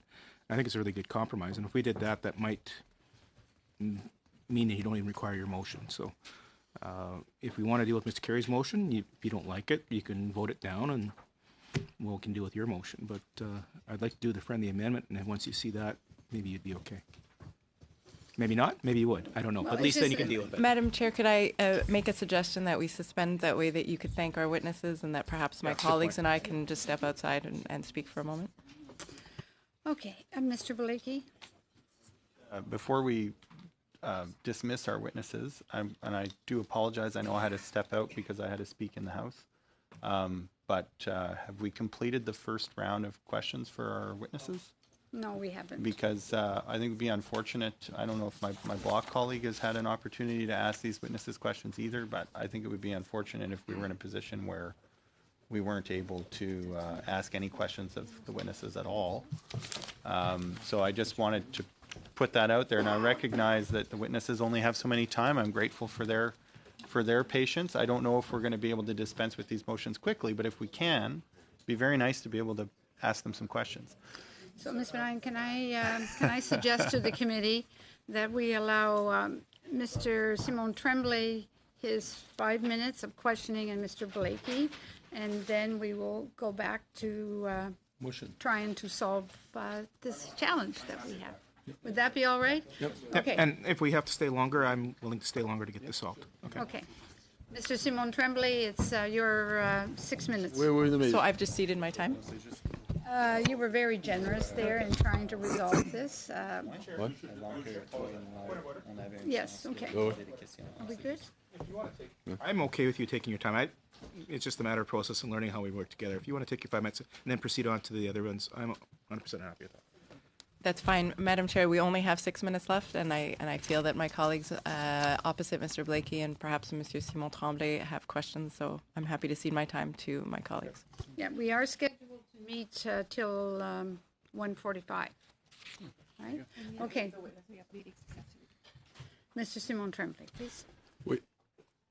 Alors, tout d'abord, merci. First of all, thank you very much to our three witnesses. I would like to ask some questions. It's been not so much a question to Mrs. Day, who's listening to us and watching us here. First of all, it was a very interesting presentation that was delivered. Earlier, I mentioned that when we had Ms. Freeland with us, I mentioned that we would have to examine on which one of the agreements, whether it's the current NAFTA or the previous NAFTA that will replace it, which was the best. And that's up to us. We will examine this closely. That is the work we'll conduct. But generally, I think you showed that in future our standards will have to be far more stringent, that we're no longer at a time where we have trade agreements that we now also have to take into account environmental issue. There are no climate standards there at all. There are very few mechanisms there that enables us to assess these aside from the classical dispute, the ISDS mechanisms that were not always very efficient. But I'd like to hear you speak a little bit more about what you believe about the regulatory practice that is Chapter 28 of the agreement. Where do you feel that this is undermining of Canadian sovereignty? Because right now, we know that we had a similar chapter in this with CIIT, is that Canada seems to be repeating the same thing with Europe. Do you really believe that there is true undermining of sovereignty in this? Yes, and I believe that fortunately, we have been settled the agreement on the ISDS between the investor states. Cooperations have fewer opportunities to undermine a state's policies. However, we now have committees that are part of this agreement, and they discuss among themselves about regulations in a number of different countries.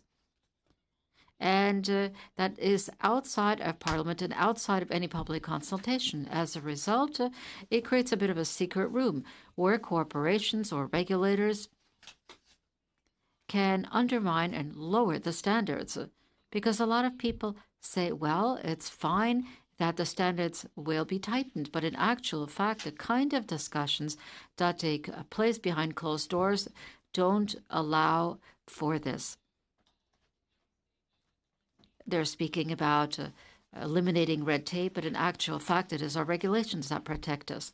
So it's important to note that within this agreement, the regulator must defend policies. Every time a new policy is put in place, a whole process is in place. So they must consult and involve representatives of various sectors before being able to develop a new regulation. And then there all kinds of barriers that they must overcome. Studies must be conducted. They must prove that it is based on science, and then one can't simply implement something because you want to ensure that there won't be any damage caused, or they really have to go beyond that. You must move beyond the principle, the precautionary principle. There's also another issue,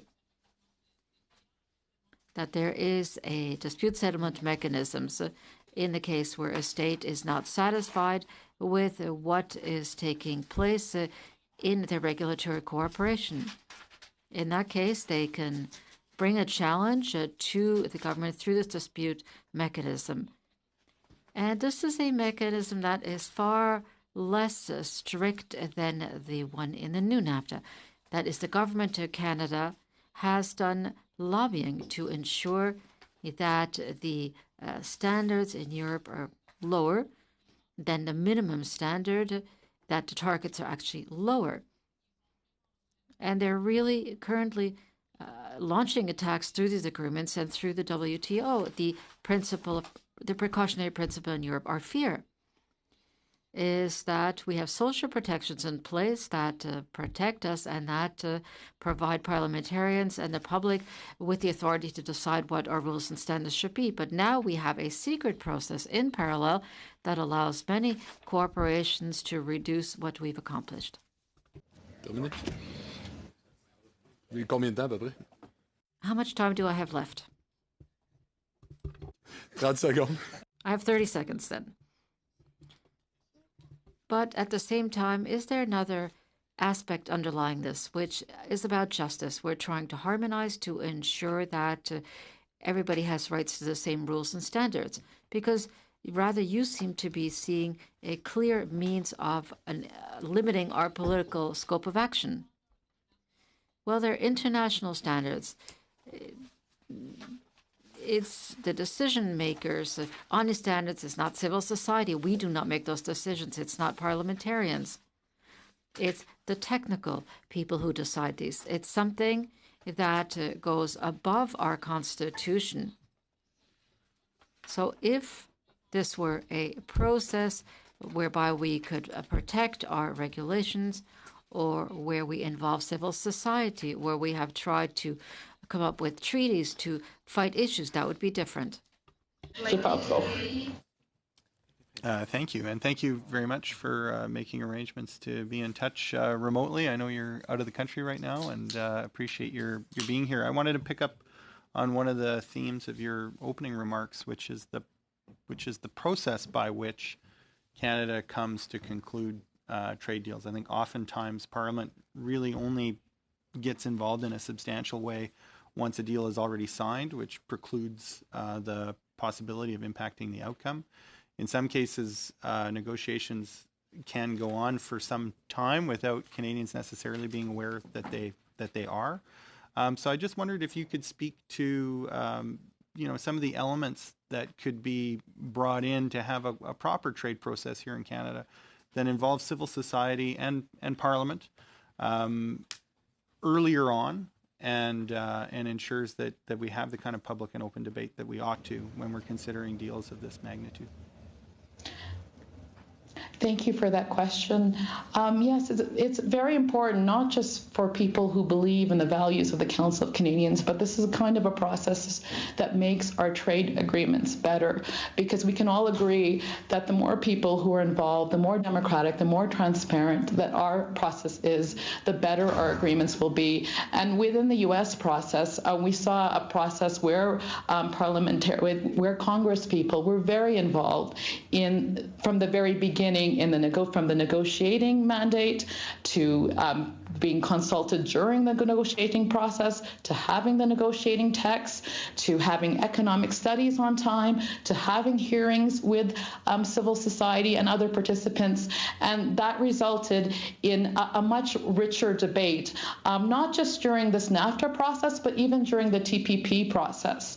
And so this is not some kind of, this is a kind of a common sense approach of how we can do better. And this is an approach which is not not just in the United States, it's within Europe. When we started CIIT, they had done economic impact studies right from the beginning. They had planned a negotiating round with civil society. They had gone in and had several points where the EU Parliament, where the EU Council were involved with the agreement. There were times when the negotiating texts were made public. So I think that those are processes that would make Canada have a much more balanced and better process, because now we can actually evaluate, okay, how is this agreement actually helping us? Like, is our trade actually, exports going lower as a result of this trade agreement? Is this actually benefiting us? I mean, those are questions that I think would give us a lot of more rigor and a lot of more democracy in how we approach trades, and would make all Canadians feel more part of the trade process. Canada had provisions that mirrored to some extent U.S. provisions where the executive gives Congress 90 days notice that they're intending to bargain, that their negotiating objectives are tabled prior to beginning those negotiations, and so they're public, and Parliament is able to study them, and civil society by extension as well.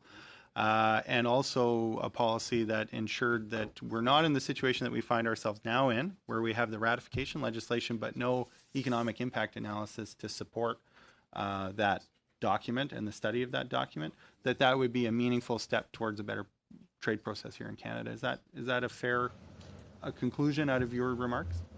Yeah, I think that's a very, very good way of summing up what we believe should be the next step going forward and how we can make the next deal better. Thank you very much.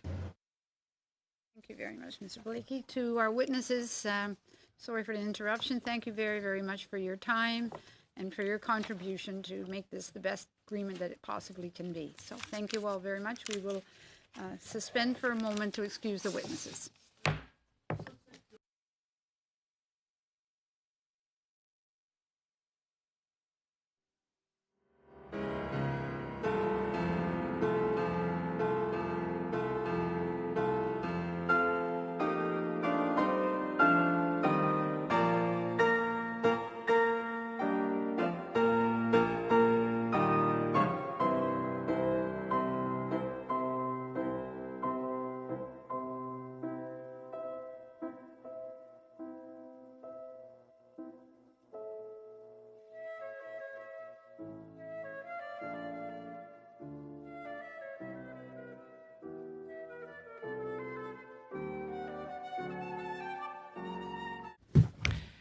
Thank you, Madam Chair. So she has it only because she didn't finish speaking when we interrupted her to have Mr. Tremblay and Mr. Blakey have their time with the witnesses. You have a process that you have to follow, correct? Just, we'll give you time. Okay, we'll get a few things I trust cleared Sue. up. He's usually honest. Yes, We'll give you that time. and that's very important. All right, Ms. Benaya, you have the floor. Madam Chair, I move the motion that I read into the record earlier this morning, and You can't move it until Mr. Kerry's motion's dealt with first, because it's conflicting motions. They're dealing with the same issue at the same time. So I will leave it to Madam Chair and the clerk to decide that. My understanding is the only way that, because per procedure, we had Mr. Kerry's motion on the floor, and we agreed the other day that we would deal with it as the first point of business in our second hour. If that is your ruling, Madam Chair, that's fine. No, hold on. That's exactly what the procedure was. The only way that can be different was if the committee voted to change that and to proceed with your motion. But the committee would then have to take a vote to do that.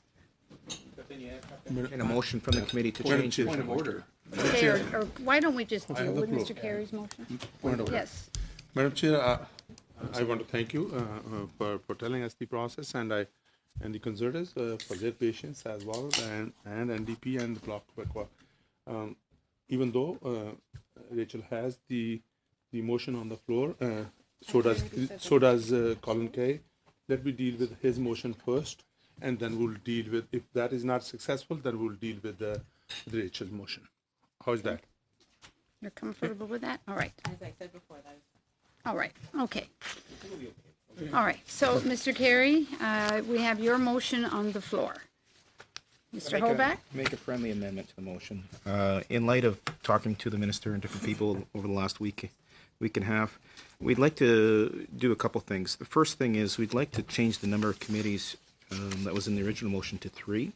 So we basically would be the Standing Committee of Agriculture and Agri-Food, the Standing Committee on Industry, Science and Technology, and the Standing Committee on Natural Resources, which I think is very similar to the Liberal motion. And then we'd like to change the date instead of April 2nd to March 12th.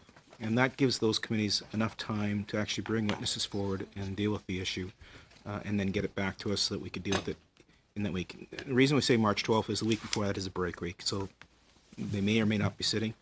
And no later than March 12th. I want to highlight that fact. March 12th, if they can get it done before then, we can come back and deal with what they've dealt with before then. And I will remind the Liberal members of the caucus, they chair all those committees. So the chair of that committee can actually, if they want to hold more meetings faster and during the break week or weekends, which we'd entertain and work with you on, that would be their prerogative too. But like I was saying, no later than March 12th. That would allow us to get to clause by clause that week and hopefully back into the House, assuming everything flows the way it should without knowing. So that would be my amendment. So does everyone understand the amendment to Mr. Carey's motion? Right? All those in favor of the amendment to Mr. Carey's motion? Opposed? Does not carry. Okay. That's the amendment. So now we have to vote on the motion itself, I believe. Yeah. Yes, Mr. Carey? Madam Chair, I would like to speak to my motion because when I brought this forward, it was in good faith because in the past, we've taken this process forward for bills of extreme importance. And what the suggestion was is we had no idea at that time how many witnesses we were going to have. So in order to give the witnesses who were concerned about this bill their ability to tell parliamentarians how it's going to affect it, I did make these recommendations. I was extremely upset this morning when I read an article from CBC in regards to my motion, and it's a matter of poor faith, and I'm going to quote it, because the Prime Minister quoted my motion. He said it was a contentious motion that Trudeau characterized as a near miss was going to be coming on a vote today. And he said there are certain messages that could be passed to some parties that might be playing some challenging games and around delaying NAFTA. So I want to tell my Liberal colleagues how upsetting that is to read that when I was not even given the courtesy of being in the story. Secondarily, the Liberals brought forward a very similar motion today. And to read, I want to read this into the record because it says how Liberals were surprised. This comes from the House on February 6th when John Nader, one of our MPs, said, Mr. Speaker, when Bill C-4, an act to implement the agreement between Canada, the United States of America, and the United Mexican States is referred to committee, could the government commit to supporting a proposal at committee to have other committees, in addition to the Trade Committee, study the provisions of Bill C-4 and the impacts within the respective mandates in the same manner that budget bills have been considered at committee in recent years? Now, this is what the Liberal House leader said in the House on record. Pablo Rodriguez, Mr. Speaker, the government is supportive of adopting the process that has been used in the past for budget implementation legislation, period. Under this process, the chair of the Standing Committee on International Trade would write to the other committees and invite them to do a subject matter review of the relevant provisions of the legislation as long as the motion contains a fixed date and a time for the start and end of clause-by-clause consideration of the bill. So basically what I was trying to achieve, and to read, the Prime Minister was aware of what the House leader did, and I'm just curious, maybe the Parliamentary Secretary can comment on this. Was the House leader trying to play politics here, or was the Prime Minister trying to play politics with this? Because that certainly wasn't the attention from this side of the House. Mr. Dhaliwal? Thank you, Madam Chair. I don't think anyone is playing politics either on this side, and I'm sure on the other side it shouldn't be a politics, because this is about Canadians and this is about Canadian businesses, this is about Canadian workers. And I'm sure that our intent on this side is to make sure that we have the deal in place, solidly done, so we have the accountability that people expect from the government, and credibility and stability. And only difference I see on conservatives and liberal motion right now is basically, intent is the date. One side is March 12th, the other one is February the 28th or February 25th. So if there is a way somehow we can have longer meetings to convince my conservative colleagues, that we can live with the motion, presented by Rachel, and because if the intent is same and the way Mr. Haubeck said, and all it is the timeline, and if we can meet that February end deadline and have the longer meetings and work longer hours, if they would be able to support that, I would really appreciate. So because we worked quarterly in the last parliament, there were no differences whether it was the NDP, Conservative, or us. We worked together as Team Canada when we were either here or outside, and that's the way I would like to see in this particular matter, because this concerns every Canadian, and we want to get it done. I think the end date, Mr. Carey, is 4 days difference between February 28th on Ms. Benet's motion versus the amendment that Mr. Haubeck was March 12th, because we're away for constituency week, so it adds up. It's March 9th to March 12th, so it's 4 days difference. In the request that Mr. Dollywall is making, that we continue to try to work these things together. I guess I'm going to say, as the chair, if I read that, I would have been upset, so I apologize if that's possible. I mean, things happen. People say things that sometimes can cause another person to get themselves upset. So Madam Chair, if I hope that doesn't happen very often. Yeah, Madam Chair, if I could comment. This was an article today that the Prime Minister actually said a contentious motion Justin Trudeau characterized as a near miss. Then he said there are certain messages that could be passed that might be playing some challenging games. Okay? In regards to my motion, which the Liberal House Leader, yes, February 6th, said it was quite appropriate to do. So, Madam Chair, I'm just asking the Parliamentary Secretary, maybe she could, if we're dealing in good faith, because I know we want to pass this, we want to give families and businesses and sectors that are going to be negatively impacted an idea on how this is going to roll out and what support packages we can provide for them. So if we're going to be dealing in good faith, take a message back to the Prime Minister and let him know that we're prepared to do a good faith deal, but he needs to stop playing these challenging games, because on the record, I've read it in, it's not us doing this, it was him. Thank you very much for your comments. So we right now have Mr. Carey's motion on the floor, and I'm going to have to call a vote on it. All those in favor of Mr. Carey's motion, please raise your hand. Opposed? That's not Carey. Okay, now we have Ms. Bedayan's motion that everyone has in front of them. Okay. Motion? Yes, on Mr. Cram's motion, I'll ask the clerk, the individual that you mentioned, do we have it in front of us in English and French? Yeah. The individual has been invited by the clerk. I'm sorry, I don't have a copy. The individual has been invited by the clerk. Sorry, Mr. Tremblay, just a second here. To come before the committee. And we're certainly very hopeful that the individual will be appearing before committee. Hopeful in doing. If you want to vote on, do you want to vote on the motion? We have it in both official languages. Yes, please. Can you speak up? It's duly before us, Madam Clerk.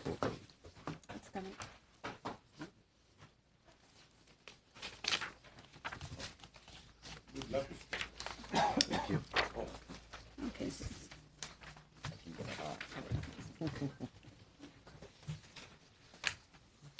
Whatever you want to do. I'm good. You okay with this? You support it?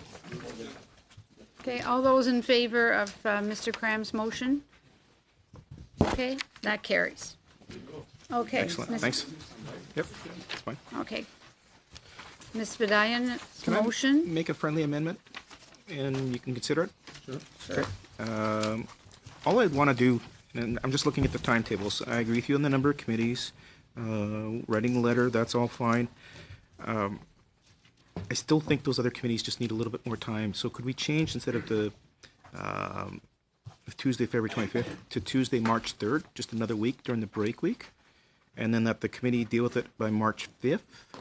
And the reason I say that, we can come back in break week. I have no issues with coming back during break week to deal with this, and it gives all the committees a fair chance to actually hear witnesses, and you know, it's a compromise. We've gone from April 2nd now to March 3rd, so we're doing everything we can, but in the same breath, we do have to listen to them. And, you know, the point I'll make to my colleagues across the floor, the Prime Minister hasn't even reached out to our leader to say this is urgent. You know, I know the Deputy Prime Minister has been very active and working very hard at it, and I give her credit for doing all the work she's done in the background on this. But, you know, you're pushing something through very, very fast that historically is faster than we've ever done before. In fact, if you looked at this even come to committee, historically it takes 16 days. We did it in 6. We're going to do this in basically 9 sitting days under yours. Where all I'm asking for is that weekend and another 7 days. So it would allow those committees which haven't been struck yet to actually they'd be struck and organized to actually hear witnesses and then do a proper report back to us. And like I said, they can do extended sittings. We're ready to sit on extended sittings, and if they can come back sooner, then come back sooner. But let's give them enough time to do the work so that nobody can come back to this committee or to the government and say we didn't do our due diligence on this piece of legislation. A suggestion as we move forward. When we were dealing with C-100 in the previous, on this particular legislation, you know, there were 15 witnesses from 12 different groups. There has been a fair amount of consultation prior to this actually coming before us. And in fact, it's my understanding that we've CIIT and so on move through much faster, just in the essence of time here. If we are going to have extended hours next week, in addition to this week, we should be able to accommodate most of the witnesses. The letter, in anticipation of that comment that Mr. Carey had mentioned, the letter is ready to go. The clerk has it. I just have to sign it with the approval of the committee. So the letter will go up to the standing committees very quickly. As you know, most of them are fully aware of the process and so on, and I think can probably meet the date as the February 21st date. They know it's coming as well. The Liberal members may know it's coming, but nobody else outside the Liberal Party knows it's coming. Well, I think it's general conversation amongst the Hill, amongst all of us, I think, from that avenue. So right now I have a proposed amendment from Mr. Hoback. All those in favor, I think there's could you specify which Yep. paragraph you're changing So the date? basically Because I think we have the standing request. Is that 9, 10, and 11? So So February 25th changed to March 3rd on... double E? Double I, sorry. Double I, yes, you got me. And then going back to paragraph D, March 5th. But then clause by clause would take place on February 28th in E? No, March 5th. We're using the same So D window and to E deal would with be it. March 5th. Yeah. So, and then I'm committing that we'd come back during break week to deal with it. And C, just a second. I'm really glad that you're We will. back. And you know, we'd all be very happy to be here too if that was what was to work out. So, Madam Chair, C, No, sorry. D. C, we have You make the clear date. the C, for the date for the amendments. Would be the third. Thank you.